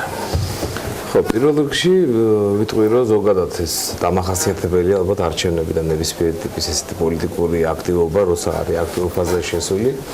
ალბათ ყველაფერზე მოქმედებს, მათ შორის ბიზნესზე, გარკვეულწილად ამ ქვეყნისთვის ჩვეულით, მაგრამ დასავლეთ ევროპის ქვეყნებისთვის უჩვეულოა, რომ ჩვენ გადავდივართ რაღაც მოლოდინის რეჟიმში, იქ პროცესები ისე ვითარდება, თითქოს იქ ესე ნაკლებად მოქმედებს ყოველ შემთხვევაში პოლიტიკური აქტივობა, ჩვენთან საჯარო სექტორის და კერძო სექტორიც გადადის რაღაც მოლოდინის რეჟიმში, ყველა ელოდება რა იქნება, როგორ იქნება, მაგრამ ნუ ყველა ერთად უნდა შევთანხმდეთ, რომ როგორც არ უნდა იყოს ამ შემთხვევაში ანუ პოლიტიკურ შეფასებას მე ვერ გავაკეთებ, მაგრამ საბოლოო ჯამში ყველაზე მნიშვნელოვანი არის ამ ქვეყნის სტაბილურობა, განვითარება და თქვა გრძელვადიანი შეთანხმებული მუშაობა კერძო სექტორსა და სახელმწიფოს შორის. ახლა ბიზნეს ასოციაცია ამ შემთხვევაში სრულიად აპოლიტიკური ორგანიზაცია, ჩვენ ახლა მუშაობთ ყველა ხელისუფლებასთან. ახლა ამ ქვეყანაში ჩვენთან ბოლო კონსტიტუციით საპარლამენტო მმართველობა ამ შემთხვევაში. ამიტომ ჩვენთვის ძალიან მნიშვნელოვანია პარლამენტთან მუშაობა და ნებისმიერ ხელისუფლების ნებისმიერ შტოსთან. ამიტომ ერთი არჩევნები კიდევ წინ გვაქვს 2020-ში, ამიტომ ვფიქრობ, რომ შეთანხმებული მუშაობა და აქტიური მუშაობა პარლამენტთან ძალიან მნიშვნელოვანი იქნება კერძო სექტორისთვის, რომ ეს განჯვრდადობის მომენტი დაცული იყოს კერძო სექტორისთვის. აქ საუბარი არ არის მხოლოდ სრულ ბიზნესი, არამედ საუბარია მთლიანად კერძო სექტორზე, რომელიც მნიშვნელოვანია. რაღან ახსენეთ, კომუნიკაციის ამ ხარისხს როგორ აფასებთ 2018 წელს? იყო თუ არა ჯეროვანი ეს ყველაფერი, იმიტომ რომ მხოლოდ ცალკეული ბიზნესმენებისგან ჩვენ ასევე ცალკეული ინსტიტუციების მიმართ სათანადო კომუნიკაციას მოისაკლისებენ. კი, ახლა კომუნიკაცია თუ შევხედავთ ეს კომუნიკაციას, ახლა კომუნიკაციის მასშტაბი ცუდი არ არის. ანუ ჩვენ ძალიან ხშირად ახლა თქვენ ადენებთ ვაღურს, ხვდებით აბსოლუტურად ყველას, ანუ ჩვენ გვაქვს პირდაპირ წვლომა, ასე რომ ვთქვათ, შეხვედრებზე, პირდაპირ წვლომა ამ შემთხვევაში საკანონმდებლო ცვლილებებზე, აქტიურად უნდა მონაწილეობთ ყველა პროცესში, ანუ კომუნიკაციის ნაკლებობა ამ შემთხვევაში ნამდვილად არ არის. ახლა კომუნიკაციის ხარისხთან მიმართებაში რა თქმა უნდა შეიძლება იყოს, ასე ვთქვათ, კომუნიკაციას მე შედეგიც უნდა მოყვეს, ხო? ანუ ორივე მხარესთვის უნდა გაითვალისწინონ, ან შესაბამისად გარკვეულ საკითხებში ვერ ხდება. ასევე რამდენად დროულია ეს კომუნიკაცია და ამაზეც ხშირად ჩივიან, ხო? ხშირად თუ არა აღნიშნავენ ყოველ შემთხვევაში ამ ფაქტს. კი, ახლა ვერ ვიტყვით, რომ ყველასთან დროულია. ახლა ამის მაგალითებიც არსებობს. ახლა აღმასრულებელ ხელისუფლებასთან შემიძლია ვთქვა, რომ დროულია პრინციპში. ჩვენი ასე ვთქვათ კომუნიკაცია და უკავშირი ამ შემთხვევაში შედეგიანიც არის.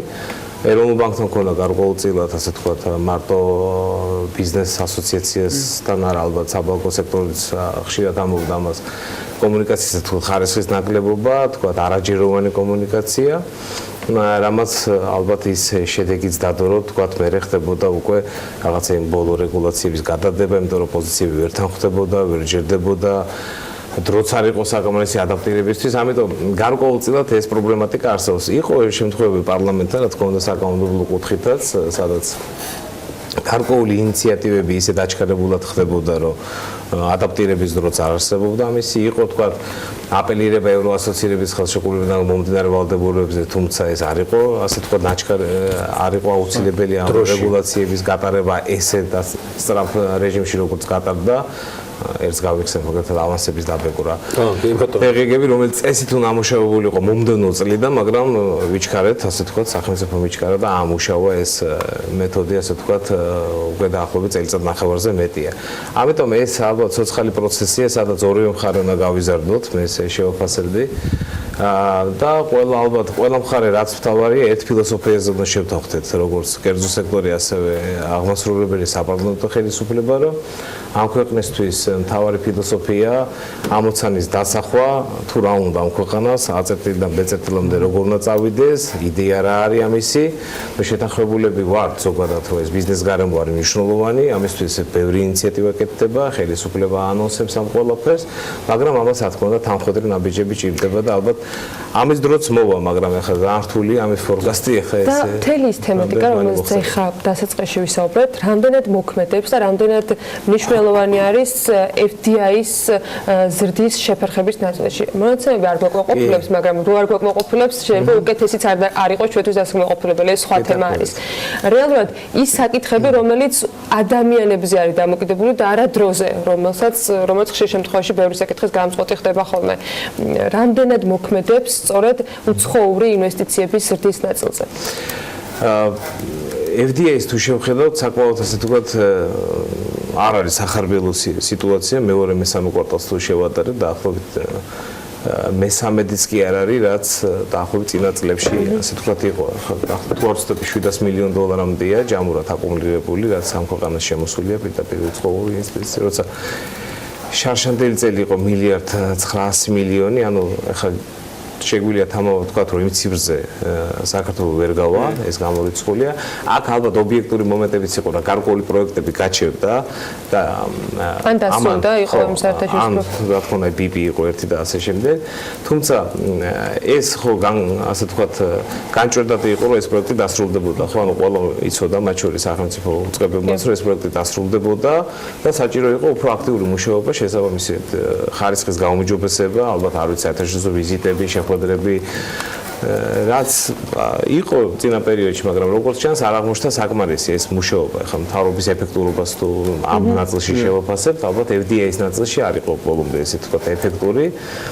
ბუნებრივი ამაზე იმოქმედა ასევე კერძო სექტორის გარკვეულწილად ქმედებამ, რომ არასათანადოდ იმუშავა თქვათ ინვესტიციების მოსაზრისად, ანუ ორივე მხარეა, ხო, როგორც სახელმწიფო მონაწილეობს FDI-ში, ისევე კერძო სექტორი. ორივე მხარეს არსებობდა პრობლემები. შეფასების ნაწილში თუ ეს თქვათ FDI-ის მონაცემები და რიცხვები არასათანადოდ შეფასების საშუალებას იძლევა, თქვენთვის რა იძლევა დამაკმაყოფილებლად შეფასების საშუალებას? FDI-ის გარდა? FDI-ის გარდა რიცხვები, მონაცემები, რომელიც ტურიზმი, უნდა აღვნიშნოთ რა, ეხლა თუ ჩვენ შევხედავთ ციფრები, დაახლოებით 3 მილიარდია დოლარში. აქ ნამუშევარი რაში გამოიხატება მთავრობის კერძო სექტორს არ გულისხმობ ოღონდ. ნუ აქ ეხლა მარტო კერძო სექტორი ეხლა ამ წარმატებას ვერ მიაღწევდა თუ სახელმწიფოს ხარჯებიც არ იქნებოდა. მაგრამ რეალურად თუ შევხედავთ, საკმაოდ დიდი ციფრია 10 თვის მონაცემით. პრინციპში ორჯერ მაინც აღემატება შარშანდელ ციფრს და ამ კუთხით დაბალანსება მაინც მოხდა, ანუ უცხოური ნაკადების შემოდინების კუთხით ამან გარკვეულწილად ერთ-ერთი მნიშვნელოვანი როლი ითამაშა, რომ თქვათ სავალუტო ნაკადების და რემიტანსების ზრდა იყო 2018 წელს, რაც ამ დარგისთვის ძალიან მნიშვნელოვანია. აქ ისიც შეგვიძლია ვთქვათ, რომ უკვე მრავალი წელია ტურიზმი ყოველ წელს უფრო ვითარდება და ეს პროგნოზირებადიც იყო და ინერციაც უკვე დაჭერილი არის. კი, გეთანხმება. თუმცა აქაც ამ მიმართულებაში არის საკმაოდ მნიშვნელოვანი, ასე თქვათ, გამოწვევები, რასაც უნდა გაუმკლავდეს კერძო სექტორი და სახელმწიფოც შესაბამისი აქტივობებით. ჩვენ ახლა რაც შეგვიძლია ასოციაციის დონეზე ვცდილობთ, რომ სტრატეგიის დონეზე მივეხმაროთ, ვაყალიბებთ ამ სტრატეგიას, თქვათ, მუშაობთ გარკვეულ კვლევებზე, რაც ტურიზმის ხელშემწყობი იქნება. თუმცა ეს ფიქრობ ერთ-ერთი მნიშვნელოვანი დარგია ამ ქვეყნის ეკონომიკაში და ამან ითამაშოს ერთ-ერთი მნიშვნელოვანი როლი მომდევნო წლებში, რომ სათანადო ყურადღება ხელისუფლების მხრიდან ტურიზმის მიმართ უნდა იყოს, ასე ვთქვათ, მიპოვებული და საკანონმდებლო ინიციატივები და თქვათ სამთავრობო ინიციატივები ამ მიმართულებით უფრო მეტად უნდა გააქტიურდეს. რა ვუყოთ ერთ ესეთ მიმართულებას, რომელიც 4-ვეს კი არა, მე მგონი ყოველთვის ქვეყანას აწუხებს, როცა ერთის მხრივ გვაქვს კარგი მონაცემები რეიტინგებში, და მეორეს მხრივ ვერ გავწდით საუბარს მათ შორის ამ სტუდიაში, მაგრამ ამ სტუდიაში სხვა რა უნდა გავაკეთოთ, ალბათ უფრო მეტი უნდა ვისაუბროთ და ღრმად მის მონეტიზებას საუბარი ინკლუზიურ ეკონომიკაზე. ირაკლი, თქვენი მოსაზრებით ეს მაინც არის ხედვის ნაწილი, ანუ ეკონომიკური პოლიტიკის, თუ რა არის გადასახედი საიმისოთ, რომ ლაპარაკიდან საქმეზე გადავიდეთ, რომ მართლა ეს რეიტინგები და მიღწევები, რაშიც პოზიტივი გვაქვს, ხელშესახები გახდეს თითეული მეწარმისთვის, მოქალაქისთვის, ადამიანისთვის. Doing business-ის საფულეში მოკლედ ხო, მაგალითად. ხა პირდაპირ მონეტიზაცია რეიტინგების ინკლუზიურ ზრდასთან მიმართებაში ესე მე მგონი არსად არ ხდება ეს. ეს არის ინდიკატორები, რომლებიც გრძელვადიან პერსპექტივაში, თუ არა საშუალოვადიანში, ალბათ დადებით გავლენას მოუტანს ქვეყანას და მათ შორის მოუტანს თითოეულ მეწარმეს და თქვათ ამ ეკონომიკის მონაწილე სუბიექტებს. თუმცა ეხლა უნდა ვთქვათ ისიც, რომ რეიტინგები მართლაც კარგი აქვს ამ ქვეყანას, ეხლა რაც კარგი აქვს და მუდმივად ეხლა ვერ ვიტყვით, რომ ცუდია. ხო, ეხლა თუ გადავხედავ ძირითად რეიტინგებს, ეხლა doing business-ს რო დავანებოთ თავით მე-6 ადგილზე ვარ, იგივე სახელმწიფო მდგრადობის ინდექსი არის საკმაოდ კარგი, fragile ინდექსი. ამ შემთხვევაში არის ეკონომიკური თავისუფლების ინდექსი საკმაოდ კარგი. ანუ ეს რეალურად ხო სიგნალია FDI-ზე როცა ვსაუბრობ, რომ უფრო მეტად ეს ქვეყანა ამ რეიტინგებით გახდეს მიმზიდველი. ხო. თუმცა აქ უნდა გითხოთ აუცილებლად ყველა კვლევაში თითქმის ეს უკვე წლებია გრძელდება, რამდენიმე საკითხი არის მთავარი პრობლემური, მათ შორის მაგალითად სასამართლო, რომელიც ნებისმიერ ასე ვთქვათ, ასეთ რეიტინგში მუდმივად პრობლემურ საკითხად რჩება და ხშირად ხდება, რომ წინა წელთან უფრო ცუდი პოზიციები ხდება ხოლმე. აი ეს და სხვა მიმართულებები, როდესაც არ სწორდება, რამდენად შეიძლება ეს დიდი პრობლემის და ბარიერის გამომწვევი იყოს, და სასამართლო არ არის უბრალო ამბავი, ხო? კი, გეთანხმებით, ეს ასე ვთქვათ, აღიარებული პრობლემაა და ამაზე ჩვენ არაერთხელ საუბრობთ, რომ სასამართლო სისტემა რაღაცნაირად ვერ გამოვიდა იმ პრობლემებისგან, რა პრობლემებშიც არსებობს. ხო, ეს არ ეხება მხოლოდ თქვათ სამოქალაქო დავების განხილვას, ეს კიდე სხვა თემა, რომელიც ახ ჩვენი ასე ვთქვათ მანდატის გარეთ არის, მაგრამ ბიზნეს დავების ნაწილში ეს სერიოზული პრობლემაა, გაჭიანური დავები, თქვათ გაუგებარი გადაწყვეტილებები, თქვათ კომპეტენციის ნაკლებობა, რასაც ახ ჩვენ ყოველდღიურად ვაწყობთ და მან ზუსტად შეგვიძლია ვთქვათ, რომ ინდექსი არც თუ ისე კარგია, ხო? ანუ მათ უარყოფითია, მაგრამ ერთ-ერთი ალბათ ხელშეშლილი ფაქტორი FDI-ის ნაწილში და ზოგადად ასე ვთქვათ ეკონომიკური აქტივობის ასე ვთქვათ შეფერხების ნაწილში და მოტივატორად შეიძლება სასამართლო სისტემა აღვიქვათ. შეიძლება კი არა ეგრეც არის. მე პრინციპში იმათ რიგს მივეკუთვნები, ვინც სასამართლოს რეფორმას ყველაზე დიდ ეკონომიკურ რეფორმად მიიჩნევენ და მგონი ძალიან ნელი ნაბიჯებით ვითარდებით ამ კუთხით და მე ვფიქრობ, რომ აი აქ ზუსტად ხელისუფლების პოლიტიკური ნება აუცილებელია, რომ გამოვლინდეს, რომ დაინახოს კერძო სექტორმაც, რომ აი ამის რეალურად როგორც გამოწვევის მოგვარების რეალური სურვილის და ძალაც გააჩნია. ეს იქნება ალბათ ერთ-ერთი ყველაზე მნიშვნელოვანი პოზიტიური ნაბიჯი კერძო სექტორისთვის და უცხოურ ინვესტორებს. და ალბათ რჩება ერთ-ერთი მთავარ გამოწვევა 2019 წელსაც. კი, დანამდვილებით შეიძლება ითქვას, რომ 2019 წელს ეს იქნება ერთ-ერთი აქტიური სამუშაო ხელისუფლების მიმართ. კიდევ რა იქნება დღევანდელი გადმოსახედიდან 2019-თვის ის რეფორმა, სიახლე, ინიციატივა, ცვლილება, კანონმდებლო რაც გინდათ ის დავარქვათ, რომელიც თქვენი ამ 2018-ის და წინა წლებისგან გადმოსახედიდან ჭირდება დღეს ბიზნესს იმისთვის, რომ იყოს უკეთესი შედეგები. რეიტინგები ავიღოთ, შედეგები ავიღოთ, სტატისტიკა ავიღოთ, ყველა მიმართულებით. ამ მიმართულებით ერთ-ერთი მნიშვნელოვანი იქნება ზოგადად ეს რაც მე ვთქვი, რომ ერთიანი ფილოსოფიაზე შეთანხმება, რაც ყველაზე მნიშვნელოვანი იქნება. ხა ამ მიმართულებით ჩვენ ძალიან აქტიურად ვიმუშავებთ პარლამენტთან, ჩვენ მივიღეთ ეს გადაწყვეტილება საპარლამენტო მმართველობასთან გარკვეულ ნაბიჯებს გადავდგამთ, შეიძლება რაღაცა გარკვეული ასე ვთქვათ მექანიზმი მოვუძებნოთ, რომ ჩვენი კომუნიკაციის ხარისხი ამ მიმართულებით გაუმჯობესდეს. მაგრამ ერთ-ერთი მნიშვნელოვანი ალბათ იქნება, რაც წელსაც პრობლემა იყო და ალბათ მოწელსაც ასე ვთქვათ ერთ-ერთი პრობლემა იქნება, ეს იქნება ბიუროკრატია ზოგადად და გადაწყვეტილების მიღება. მიღება, ხო? ხო, ანუ სამართლო ხელისუფლებასთან ერთად ცენტრალური ხელისუფლება და მუნიციპალური მმართველობაც პრობლემად რჩება და ჩვენ ხედავთ, როცა გადაწყვეტილებების მიღება პრაქტიკულად ხშირ შემთხვევაში ან ძალიან დაგვიანებულია და ეს შეფერხებებს იწვევს უკვე კონკრეტულ გადაწყვეტილებებში, ან ზოგადად გადაწყვეტილება საერთოდ არ არსებობს. ეს ბიუროკრატიის სიდიდიდან არის გამოწვეული თუ მოუქნელობიდან, თუ ორივე ელემენტი? ალბათ ყველაფერი არ ბიუროკრატიის ანალიზი ალბათ ცალკე ჩასატარებელია, მე არ ვიცი ვინ შეიძლება იყოს, ვინც ამ ანალიზს სრულფასოვანს დადებს, თქვა რა შეიძლება გაკეთდეს ამ მიმართულებით. მაგრამ ფაქტია, რომ ყველა კომპონენტი პრობლემატურია ბიუროკრატიაში. Forbes-ის ერთ-ერთი კვლევა შეგვიძლია შევახსენოთ მაყურებლებს, სადაც საქართველოში თორსები ორჯერ მეტი ბიუროკრატია მოდის ერთ სულ მოსახლეზე, ვიდრე იაპონიაში მაგალითად, ან კიდევ ბევრი. და ბიუროკრატიის ხარისხი ალბათ მნიშვნელოვანია, ხო? ანუ გადაწყვეტილება რომ მიიღოს ამ შემთხვევაში კონკრეტულმა ჩინოვნიკმა, მას უნდა ჰქონდეს შესაბამისი ცოდნა, გამოცდილება და კვალიფიკაცია. ხო, ისე გადაწყვეტილებას ბუნებრივად ვერ მიიღებს, სწორ გადაწყვეტილება შეიძლება გადაწყვეტილება მიიღოს, მაგრამ ახლა რამდენად ეფექტური იქნება ეს გადაწყვეტილება მეორე საკითხია.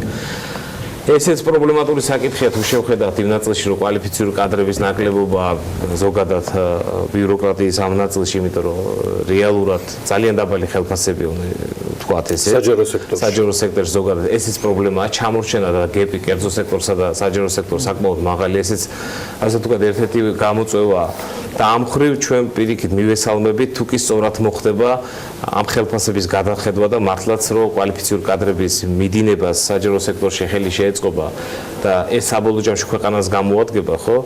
ამ კუთხით ჩვენ მხარს დაუჭერთ ხელისუფლებას და ერთ-ერთი ვიქნებით, ვინც ვიტყვით, რომ ეს მნიშვნელოვანია, მაგრამ იქ კიდე უამრავი სხვა პრობლემაა, თქვათ, რა ისი გადაწყვეტას, თქვათ, ტექნიკური საშუალებები შეიძლება, სისტემური გადაწყვეტილებები შეიძლება, რაც საბოლოო ჯამში უფრო მოქნილს გახდის სისტემას, რაც კერძო სექტორს მოემსახურება. იგივე თქვათ, უამრავი ამის მაგალითი არსებობს ესტონეთში, თქვათ, ბალტიის სხვა ქვეყნებში, სადაც ეს მარტივად გადაწყდება, ბიუროკრატია შემცირდა და მისი ეფექტურობაც ტექნოლოგიების გამოყენებით გაიზარდა, ხო, ანუ ამ ხრივ გარკვეული ინვესტიციები სახელმწიფოს გასაკეთებელი იქნება ცალსახად, რასაც ჩვენ მაქსიმალურად ხელს შევუწყობთ. მომავალ წელს ერთ-ერთი მნიშვნელოვანი გამოწვევა იქნება საპენსიო რეფორმა, რომელიც უნდა ამოქმედდეს და სულ რაღაც რამდენიმე დღეს წინ ჯერ მხოლოდ სატესტო რეჟიმში გაეშვება გვერდი და ანონსებული იყო მოსახლეობასთან შეხვედრა ინფორმირების ნაწილში, მაგრამ მოსახლეობის მიღმა ბიზნესი რამდენად არის მზად, იმიტომ რომ სახელმწიფოს ზუსტი აღრიცხვა იმასთან დაკავშირებით, რამდენის თქვათ დამატება მოუწევს ამ ბიზნესი, რამდენს გადარიცხავს იგივე დასაქმებულების თუ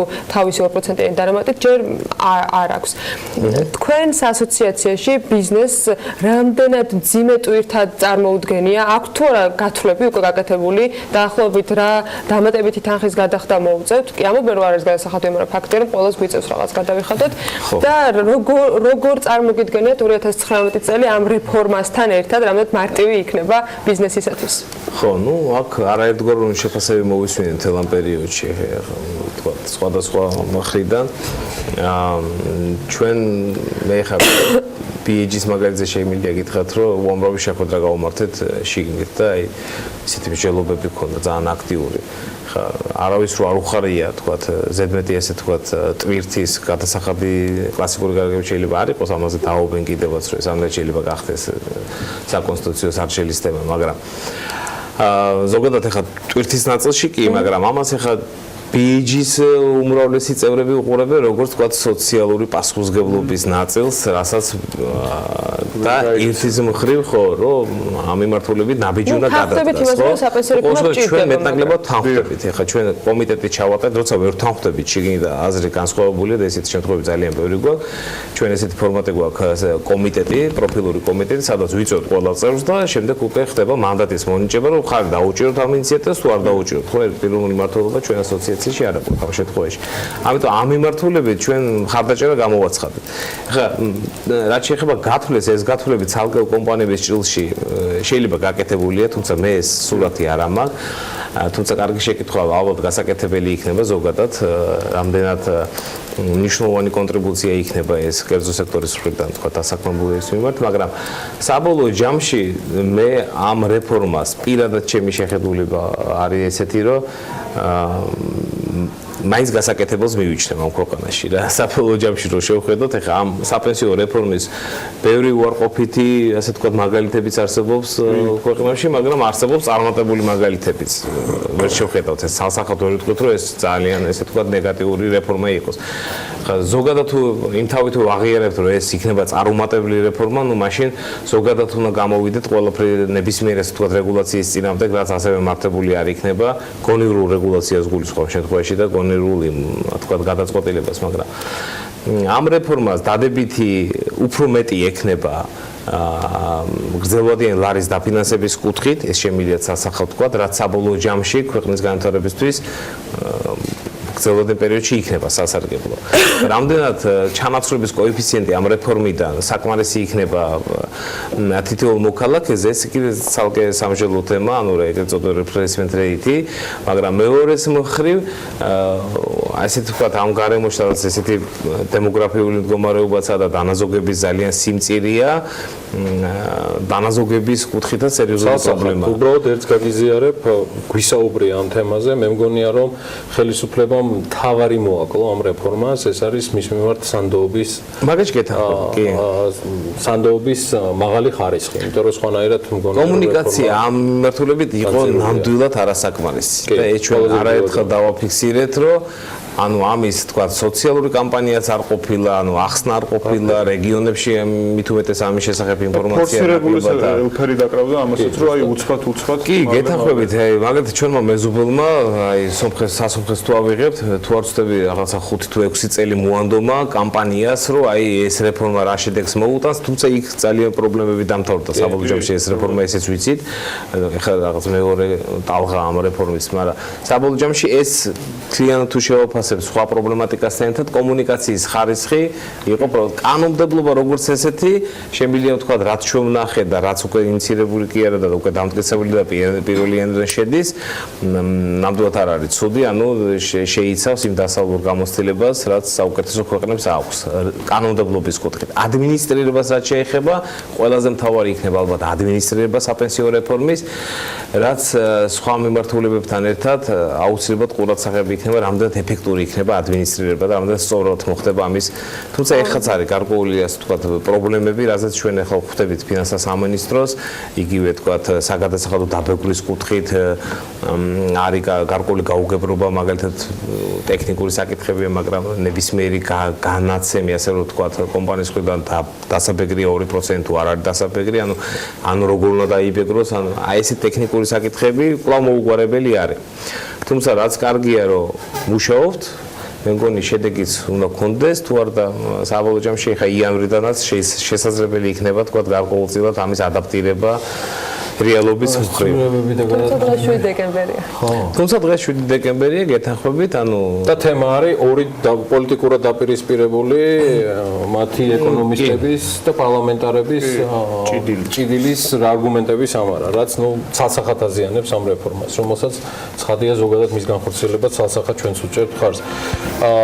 ბიზნეს ასოციაციას წარმატებულ წელს უსურვებთ ირაკლი ჩვენ თუ გვექნება საშუალება წლის ბოლომდე კიდევ შევიკრიბებით სხვა ბიზნეს ლიდერებთან ერთად მანამდე მადლობა ამ საუბრისთვის წარმატებები BAG-ს ირაკლი ასლანიშვილი თუ კი დარჩა ისეთი ვინც არ იცნობ საქართველოს ბიზნეს ასოციაციის აღმასრულებელი დირექტორი უსტუმრობდა პრინციპში დრო უკვე ვიდრე სარეკლამო პაუზა აღარ იქნება ჩვენთვის ამ შემთხვევაში უკვე ვიდრე სარეკლამო ბლოკი შემოვა შემდგომ უკვე პირველი საინფორმაციო სამსახური ჩაერთვება შემდგომ უკვე ანალიტიკას და ქალების ნარატივი ანალიტიკას ავტორი ელენე კვანჯილაშვილი გაუძღვება ქალების ნარატივს და შემდგომ უკვე ანალიტიკას მოკლედ დაგველოდეთ დღეს საკმაოდ საინტერესო პარასკევი იქნება კვალტავე პიროზე ჩვენ ორშაბათს შევხვდებით ერთმანეთს დროებით დიდი მადლობა კოლეგებო ბედნიერ უქმებს გისურვებთ